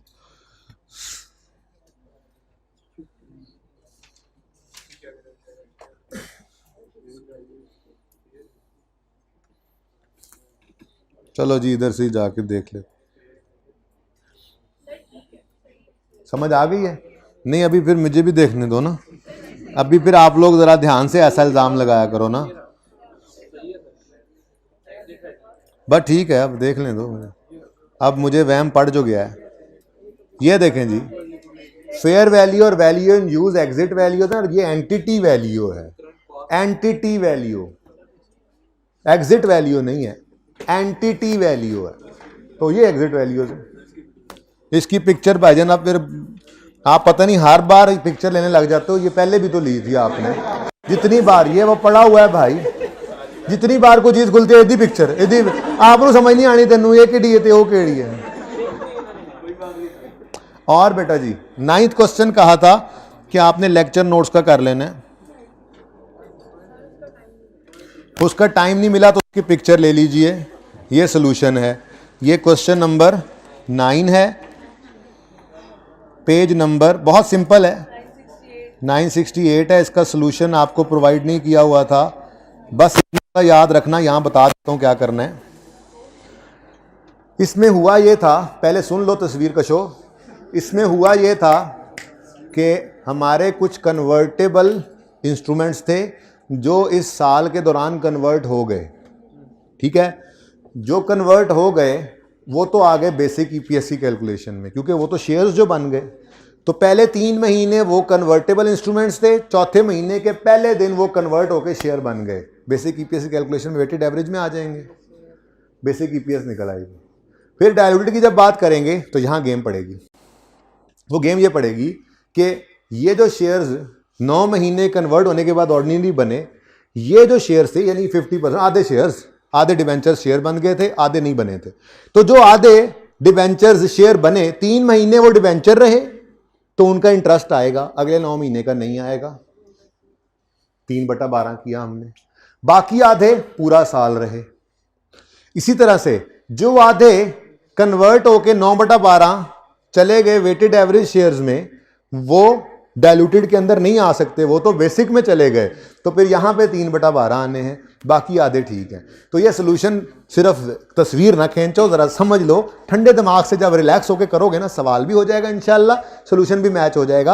अभी नहीं समझ आएगी। अगर ये बात समझ नहीं आई तो क्लास के बाद अकेले में मुझसे पूछ सकते हैं आप लोग इंडिविजुअली, किसी को अगर ये बात इसकी समझ नहीं आई। फिलहाल तस्वीर लें, जब आप आराम से करेंगे ये हो जाएगा।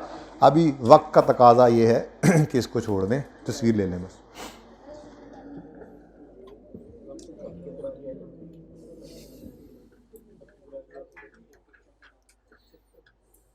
सही है जी? अच्छा जी, अब इधर देखें जी, नमाज 4:15 है जी, 4:30 है। सुभान अल्लाह, सुभान अल्लाह। यार मैं तो काफ़ी दिन से ना जल्दी घर चला जाता हूँ आपकी क्लास की वजह से। वो मैं तो शाम को क्लास भी नहीं रखता, जब डबल हुई है मैं घर भाग जाता हूँ। ज़रा मैंने कहा चुप कर जाएं, ज़रा साकिब को बुला दें। अच्छा जी, सुन लें।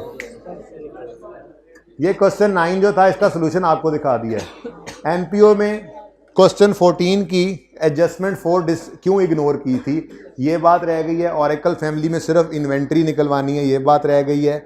उसके बाद बाकी सब हो गया। ठीक है, इसकी वीडियो बता दूंगा। IS-20 में कुछ नहीं करना, सिर्फ एक बात आपको बतानी है और दूसरा सिर्फ आपको एक ट्री की पिक्चर खिंचवानी है, कुछ नहीं करना। ये चीज़ें परेशान नहीं होना, ये पेज में दिखाना है हाँ यार ये पढ़ लिया, कहा था पेंडिंग पढ़ लिया, ऐसी बातें और कुछ नहीं है, और कुछ रहा ही नहीं इस दफ़ा, साथ करते गए, ठीक है ना।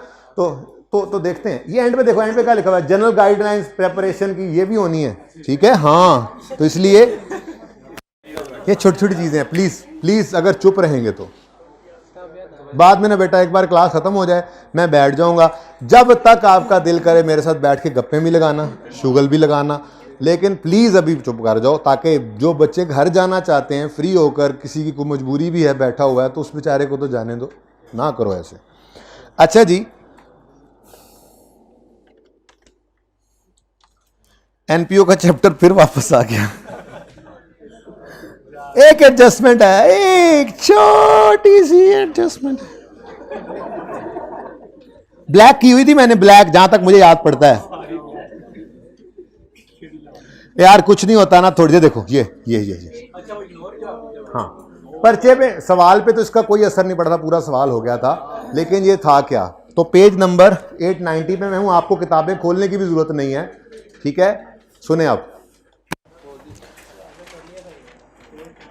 ये एडजस्टमेंट में लिखा था हॉस्पिटल की फैसिलिटीज 48.6 मिलियन की अमाउंट जो रखती थी वो हमने फ्री ऑफ चार्ज पेशेंट्स को दी, इसको हमने इग्नोर कर दिया, क्यों? उसकी वजह सुने, जितनी इनकम्स थी इनकम एक्सपेंडिचर में आ गई, जितने एक्सपेंसेस थे वो एक्सपेंसेस में चले गए, कैंटीन वाले कैंटीन के एक्सपेंसेस में चले गए। अब जिन मरीजों को मुफ्त इलाज दिया है उनको भी तो उन्हीं डॉक्टर्स और नर्सेज ने ट्रीट किया जिनकी सैलरीज ऑलरेडी इन एक्सपेंसेस में पड़ी हैं, उनको भी वही बिजली उनके ऊपर भी इस्तेमाल हो गई जो ऑलरेडी पेड हैं यूटिलिटीज़ में, उन्होंने भी वही कैफ़े की सर्विसेज इस्तेमाल कर ली, उन्होंने भी वही मेडिसिन कंज्यूम कर ली, उन्होंने भी वही हॉस्पिटल सप्लाई यूज़ कर ली जो ऑलरेडी एक्सपेंसेस में पड़ी हुई हैं। तो इसको इग्नोर ही करना था, हम ऑलरेडी बहुत सारे एक्सपेंसेस इनकर कर रहे थे, कुछ पैसों के एवज सर्विसेज दे रहे थे, कुछ मुफ्त दे रहे थे, तो जिनको मुफ्त दी वो उनकी कॉस्ट एक्सपेंसेस में ऑलरेडी मौजूद है, और सही है, तो इसको सिर्फ क्या करना था, इग्नोर। ओके, उसके बाद जी रीसेंट अटेम्प्ट के अंदर ऑरेकल वाला जो सवाल है उसमें ना किसी बच्चे ने वैसे अटेम्प्ट किया था, मैंने टेस्ट में दिया था, हाँ, लेकिन उसमें एक छोटी सी चीज़, एक छोटा सा कैच था, बस वो देख लो, बाकी कुछ भी नहीं, बाकी सवाल आसान था। ऊपर है, अब नीचे कहोगे, ये रहा बच्चों, उसने कहा था बैलेंस शीट बनानी है, ठीक है, और यहां पे उसने क्या फरमारी लगाई, एक तो उसने कैंटीन परचेजेस दी, दूसरा शुक्र नहीं है इंसान बनो, और प्रॉफिट फ्रॉम कैंटीन दे दिया, और कैंटीन सेल्स भी दे दी, ठीक है। बैलेंस शीट में मुझे चाहिए स्टॉक की फिगर ना, वो स्टॉक की फिगर निकालना, सिर्फ इसमें थोड़ी सी एक बात थी जो कंफ्यूजिंग थी, जो समझ नहीं भी आ सकती, तो चूंकि वैसे मैं जब टेस्ट अपलोड करूंगा ना सोल्यूशंस, तो ये सोल्यूशन ना साकिब ने आईकेप वाला ही डाला हुआ है, मैं उसको लिख लो, इसको मैं चेंज करूंगा अपने फॉर्मेट पे ताकि लेजर्स बन जाएं, और आप फिर जब उस सोल्यूशन को देखोगे ना टेस्ट वाले को, तो ये वहां पे पड़ा होगा जब देखोगे, ठीक है। अच्छा, अब मामला ये है, करंट एसेट्स में स्टॉक नजर आना चाहिए, ये परचेजेज हैं, मैं ऐसे ही ना जरा प्रॉफिट एंड लॉस अकाउंट बनाने की कोशिश करता हूं, sales less cost of sale होता है, लेजर बनाओ या ऐसे लिख लो, एक ही बात होती है, opening stock plus purchases less closing stock cost of sale और फिर जीपी। उन्होंने हमें बताया प्रॉफिट फ्रॉम कैंटीन इतना है, प्रॉफिट बोला, लेकिन एक नीचे एडजस्टमेंट थी जिस वजह से मैं इसको नेट प्रॉफिट में लिख रहा हूं, पता नहीं क्यों, फिलहाल तो लिखो ये 30, हाँ सैलरीज थी, टेस्ट में है ना इसलिए याद है सवाल, लेकिन बहरहाल मुझे तसल्ली नहीं हो रही थी कि ये, मुझे लगा शायद हर बच्चे से नहीं हुआ होगा, तो एक बार 2 मिनट लगेंगे, देख लो, कुछ नहीं होता। अच्छा, ये नेट प्रॉफिट है, नमाज का टाइम कितने बजे है, 4:15, ठीक है, बस ये एडजस्टमेंट करके फिर निकलते हैं सीधे मस्जिद, और 4:30 में क्लास शुरू कर दूंगा, बस जाना आना करना है, ठीक है। 4:30 हो गई है, सुकून मारो, पढ़ते हैं, 4:25 पे चलेंगे। अच्छा नेक्स्ट, ये अच्छा है, जितना काम इधर लिपट जाएगा ना, फिर ब्रेक के बाद आके सिर्फ स्टैंडर्ड्स आ गए, सारे आ गए, बहुत अच्छी बात है, ये बिल्कुल एंड पे, ताकि कोई जाना चाहे जाए। मैं एक अलग पार्ट भी करना चाहूँगा तो मैं कर लूँगा उसका, सिर्फ उसमें स्टैंडर्ड की डिस्कशन और पेपर की। ऐसा भी हो सकता है कि होते हैं ना बच्चे जल्दी है, हम थक गए हैं तो जाए, वो वीडियो अलग से होगी, उसमें पढ़ाई की बात ही नहीं करेंगे, स्टैंडर्ड की यूजेज और वो मैं अलग कर दूंगा। मुझे रात हो जाएगी ना, आप लोग तो चले जाओगे जी। अच्छा सुनो, प्रॉफिट फ्रॉम कैंटीन कितना है जी? 30, और सेल्स 720, और परचेजेस 700। आप कह सकते हो जी पेमेंट टू क्रेडिटर्स है, लेकिन कहीं पे कुछ लिखा नहीं हुआ कि क्रेडिट परचेजेस को है या नहीं है, तो फिर इसका मतलब ये बल्कि उल्टा लिखा हुआ है, all purchases are made for cash. इसलिए जो उसूल लिखा था वो लगा देते हम, पर वो बेचारा कह रहा है प्लीज प्लीज आज नहीं, आज नहीं, पेमेंट साइड परचेजेस को, परचेजेस को। सही है ना, क्रेडिटर है ही नहीं वो कह रहा है। ओके अच्छा, अब जी जो डाटा था वो मैंने लिख लिया। अब एक नीचे बताया उसने कि सैलरी ऑफ कैंटीन सेलमैन कितनी है? 90। अब salary of canteen salesman income expenditure में नहीं आनी, इसकी तक इस 30 तक आते आते माइनस हो चुकी होनी है। कितनी है? याद है हम जीपी के बाद लेस करते थे जी, लेस सैलरी कैंटीन वाली कितनी है जी? 90। अच्छा तो फिर 60 क्यों बोल रहे हो? अच्छा ये अब रिवर्स बैक करो, जीपी कितना है? बैलेंसिंग 120। अब क्लोजिंग स्टॉक मुझे नहीं पता, ओपनिंग तो 0 है, ओपनिंग 0 है कि नहीं है? ठीक है, अब क्या करना है, हम रिवर्स वर्किंग कर रहे हैं, तो जो चीजें माइनस साइन से नजर आ रही हैं वो प्लस करते जाओ। लेजर में और इजी होता है, लेकिन लेजर बनाया नहीं, मैं से चल पड़ा तो चल पड़ा बस। ठीक है, तो 120 ये प्लस नजर आ रहा है, माइनस करो, ये प्लस नजर आ रहा है, माइनस करो, क्लोजिंग स्टॉक कितना आता है बताओ? 120 माइनस 700 माइनस 720, जो प्लस नजर आ रहा है वो माइनस करो। यहां तो कुछ नहीं है ना, यहां तो पता कोई नहीं, यही तो निकालना है, यही तो बैलेंसिंग फिगर निकालनी है। और सही है, बोलो 100 आ रहा है, ये माइनस बाद में लगा देंगे। मुझे बताओ 120 पड़ा है, रिवर्स वर्किंग करनी है, ये प्लस वाला माइनस, ये प्लस वाला माइनस, तो 120 माइनस 720 माइनस 720 माइनस 100 हो गया। वो बोलो, चेक कर लो सर। असल में ना हमें समझ नहीं आ रही, असल में तो कॉस्ट ऑफ सेल आती है यहां पर। ठीक है सर, अब क्लोजिंग स्टॉक निकलेगा तो कॉस्ट ऑफ सेल निकलेगी। ठीक है जी, अब आप ना कुछ समझाएं हमें, को और चीज़ पढ़ें यार। हाँ नहीं वो बनाएंगे, ज़रा मुश्किल तरीके से तो पहले करा लूँ जी। हाँ कॉस्ट ऑफ सेल, हाँ कॉस्ट ऑफ सेल कैसे पता चला? इस डिब्बे को भूल जाओ 1 मिनट के लिए, डायरेक्ट नहीं चल पा रहे, इस डिब्बे को भूलना मजबूरी है। लेकिन ये हमें पता है कि ग्रॉस प्रॉफिट और सेल के दरमियान फर्क होता है cost of sale. Now we are feeling a bit relax. ठीक है, कि अगर सेल 720 है और जीपी 120 है तो फिर कॉस्ट ऑफ सेल कितनी रही होगी? 600। ओ 600। ठीक है, अब सिर्फ डिब्बे के अंदर एक मिसिंग फिगर है और डिब्बे का टोटल ये 600 है। यानी मैं सिर्फ इन्वेंट्री का लेजर बनाता तो मेरा काम हो जाता, लेकिन बहरहाल वो घर पे बना लेना। ओके, मुश्किल तरीका भी आना चाहिए, कोई नहीं, कभी रिवर्स वर्किंग करनी पड़ सकती है। अब ये 600, बाकी सब ओके है, मेरा प्रॉफिट एंड लॉस बन गया है, मेरा प्रॉफिट एंड लॉस बन गया है, लेकिन मुझे इस डिब्बे के अंदर एक मिसिंग फिगर की जरूरत है। ठीक है जी, और अब मेरे लिए रेलेवेंट क्या है जी? सिर्फ ये डिब्बा और इसका टोटल। ठीक है जी, टोटल 600 है क्लोजिंग। अब रिवर्स वर्किंग करें और रिलैक्स होकर बताएं, 600 में से 700 माइनस करें तो क्या बनता है? ओहो चलो ठीक है, समझ आ गई आपको, माइनस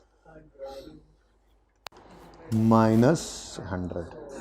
ठीक है बच्चों, तो कॉस्ट ऑफ सेल निकालनी असल पहले मकसद था, फिर कॉस्ट ऑफ सेल से क्लोजिंग स्टॉक निकालना था। अगर ओपनिंग स्टॉक 0 है, लेजर बना के देख लो, अगर ओपनिंग स्टॉक 0 है, 700 चीज़ें खरीदी थी और कॉस्ट ऑफ सेल 600 है, तो बैलेंसिंग क्लोजिंग स्टॉक लेजर में 1 मिनट में निकलना था, वो कितना आता है? 100 रुपये। ठीक है, तो ये आपके करंट एसेट्स के अंदर जाएगा 100 रुपया, और ये छोटी सी वर्किंग आप यहाँ पे शो कर देंगे। ठीक है जी, ये एक एडजस्टमेंट मुझे लग रही थी कि आपको करवा देनी चाहिए। जिन्होंने टेस्ट नहीं दिया था अब उनकी तो मौजें ही हैं, अल्लाह माफ़ करे। तो इन्होंने किया था, उन्होंने या तो इसको कर लिया होगा या खप खपाई करके इसको समझ लिया होगा, तो वो बहरहाल विन विन सिचुएशन में थे। तो खैर उनका ज़्यादा अच्छा लेवल हो गया। बाकी आज परेशान हुए होंगे यार, ये भी हमें पढ़ना चाहिए था, ये भी किया होता। आगे चले, होगी तस्वीर कशी। तो स्टेप 1 इधर देखो, स्टेप 1 मैंने ये फिगर निकाली, नहीं, स्टेप 1 मैंने ये जीपी निकाला था, ऐसा ही है। फिर स्टेप 2 मैंने कॉस्ट ऑफ सेल निकाली थी, फिर स्टेप 3 में जाके मैंने क्लोजिंग स्टॉक निकाला। ओके डन भाई, 25 मिनट पे दूंगा, उसी की बात कर रहा हूं, ब्रेक की। हाँ जी, past paper 14 recent time adjustment theory हो गई हाईलाइट, एमसीक्यूज देख लिए। मॉडर्ना स्पोर्ट्स क्लब मैक्सिमम बच्चों से ना हो गया था, कुछ एक से एक दो चीज़ें नहीं भी निकली। उसके लिए यूट्यूब के ऊपर इसकी वीडियो अवेलेबल है। क्या लिखेंगे साकिब, फिर कोई नहीं है, नहीं पता नहीं वो लेक्चर नंबर या कुछ, बहरहाल ये, लेकिन ज़रा लिख के देखो, तब तक साकिब को बुलाएं। अच्छा, आप ज़रा कोई बच्चा अगर किसी के पास नेट है तो वो लिख के देखे।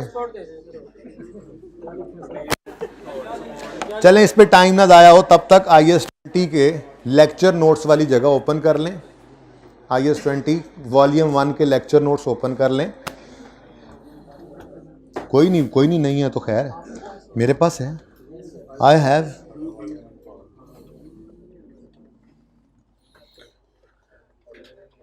ये बच्चों कुछ क्वेश्चंस थे, इसके सॉल्यूशंस आपको मिल गए थे, सबके मिल गए थे ना। मैं इंश्योर ये करूंगा कि उनको अपलोड पोर्टल पे ऑनलाइन वालों आपके लिए कर दूं और वेबसाइट पे भी कर दूंगा, ठीक है। पास पेपर 15 के नेम से है, कैफ 1 पास पेपर 15 के नेम से, बस ये पास पेपर 15 के नेम से मॉडर्ना वाला सवाल यूट्यूब पे मौजूद है। अगर किसी से उसकी कोई एक आध एडजस्टमेंट नहीं हुई, क्विकली डबल स्पीड पे लगा के अपने मतलब की जगह पे स्लो कर लेना, ठीक है, और उसको सुन लेना। और ये वो ऑनलाइन वाले भी यूट्यूब पे सुनेंगे, लेक्चर ना बढ़ाना उनके पोर्टल पे, ऐसे ही कहेंगे हाँ ये भी है, नहीं है, हाँ उसका लिंक पेस्ट कर देंगे मेरे लिए, ये लिख लो, मॉडर्ना का लिंक पेस्ट करना है ऑनलाइन वालों के लिए। और दूसरा, ग्रांट वाले क्वेश्चंस जो हैं इनके सोल्यूशन को पोर्टल पे अपलोडेड है, ठीक है, मुझे दिखाना है फिर, ठीक है। और वेबसाइट पे तो बहरहाल ये सारी चीज़ें ही आनी है, उसकी लिस्ट डाउन कर लेंगे उसको। अच्छा जी, अब इधर देखें,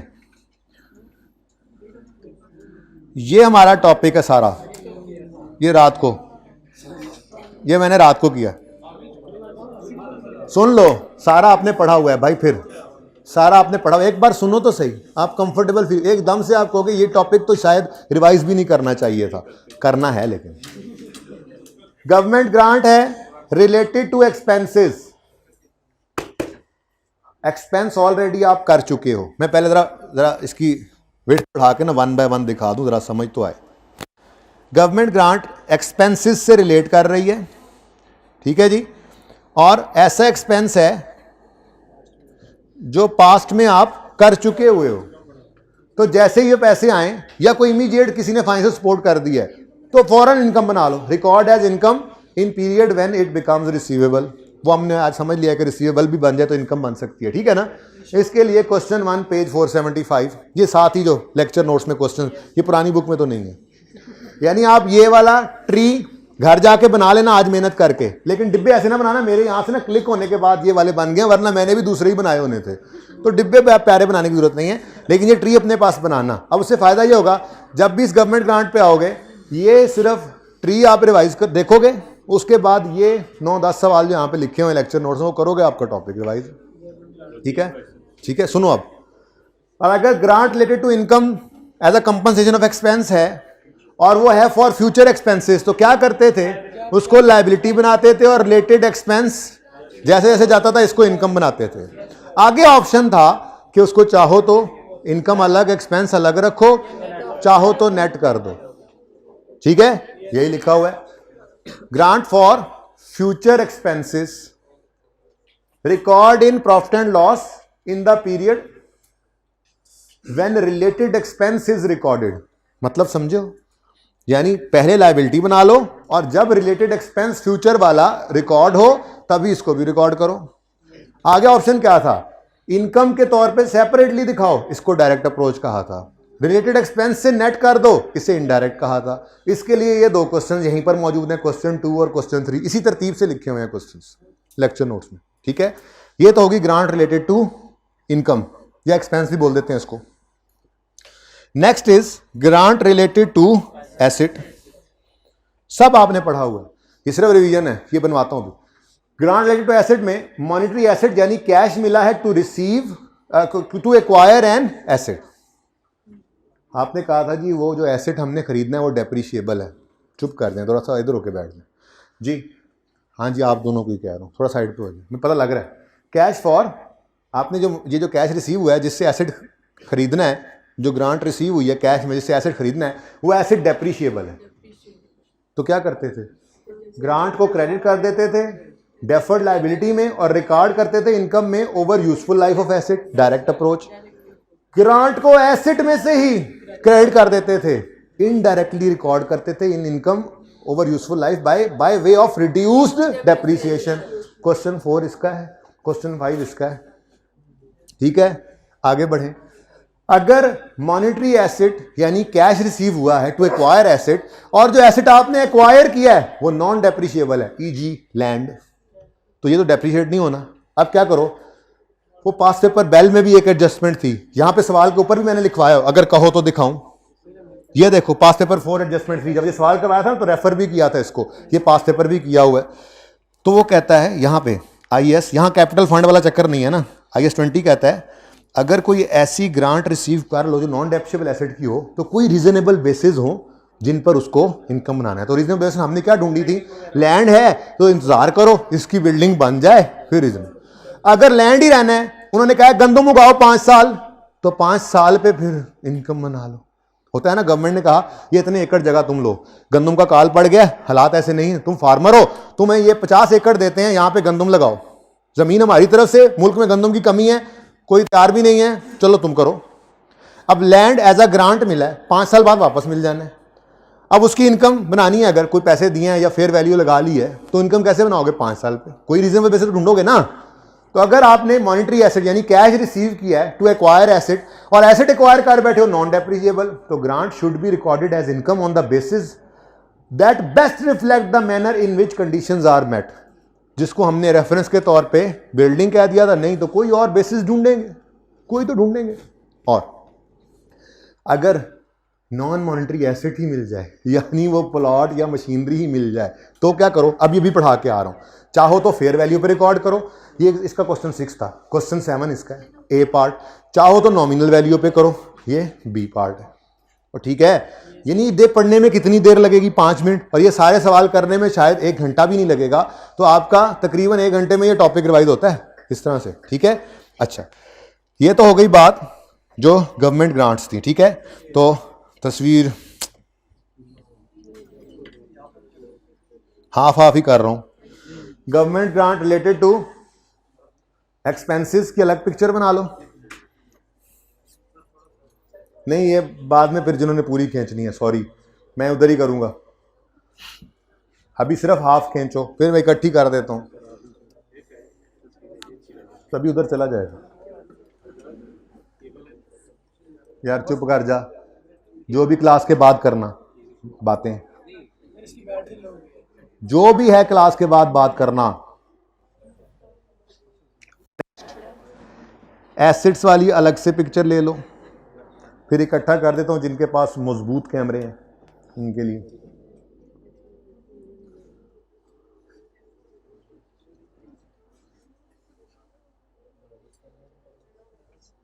ओके भाई, ऑनलाइन वालों आप कहते हो तस्वीर हम नहीं खींच सकते, पॉज करो और नोट करो। इन्होंने तो घर जाके नोट करना है, आप साथ ही नोट करो, कोई नहीं। आज का लेक्चर 1.5 घंटे का है तो 2 में लो, 2 का है तो 4 में लो, कोई मसला नहीं है, साथ साथ नोट करो। ये आपके लिए मशवरा है, पहले देना चाहिए था। आप किसी ने इसकी इकट्ठी तस्वीर लेने की हिम्मत करनी है तो वो भी कर सकता है, उसके लिए मुझे भी हटना पड़ेगा। I know I know I know, आप मुझे देख ही नहीं सकते ऐसे। कौन बोला जी, बोले बेटा जी। वो मैंने कटवा दिया था, आपको याद नहीं, छुट्टी की थी आपने जी, उसमें रेफरेंसिंग थोड़ी सी गलत थी, उसको काट दें, उसमें ज़रा थोड़ा सा मैंने थोड़ा सा रद्दो बदल हल्का फुल्का किया, ठीक है। अच्छा, ये खुद बनाइएगा अपने रजिस्टर्स पे, टाइम नहीं लगेगा। ओके, नेक्स्ट रीपेमेंट के बारे में कुछ बताएं।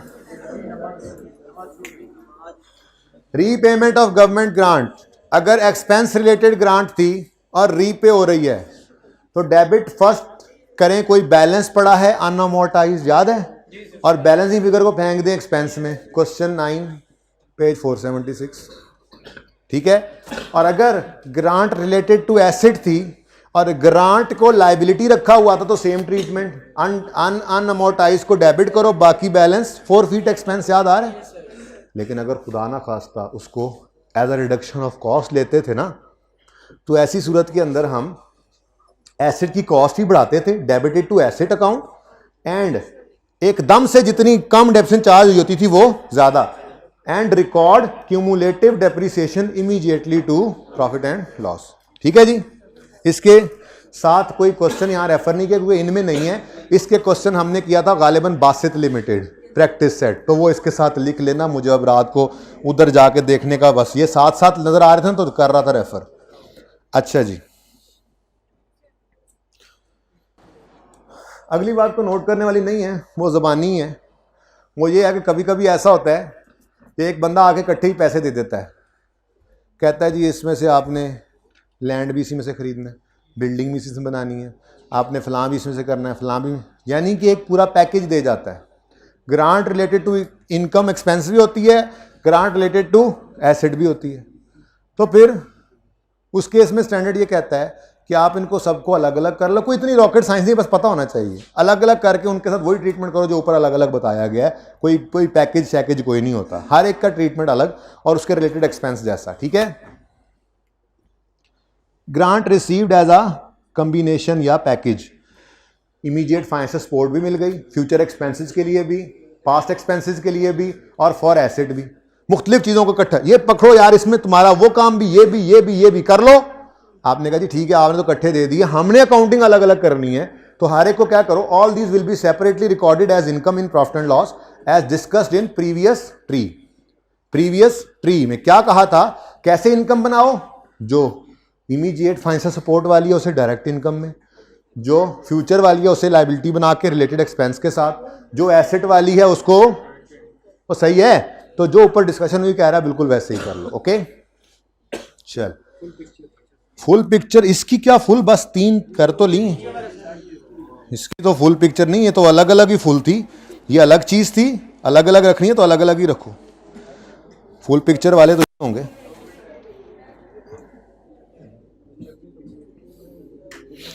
ओके जी, अब इंशाल्लाह पूरे 45 पर कोशिश करनी है, मौलवी साहब सलाम फेरें तो आ जाएं, बस दुआ रास्ते में हाथ मांग उठा के कर लीजिएगा। 5 मिनट अभी हैं, 2 मिनट पता नहीं तुम्हारे कैसे रहते हैं, इसको पॉज कर दें फिर अगला पार्ट स्टार्ट कर दें।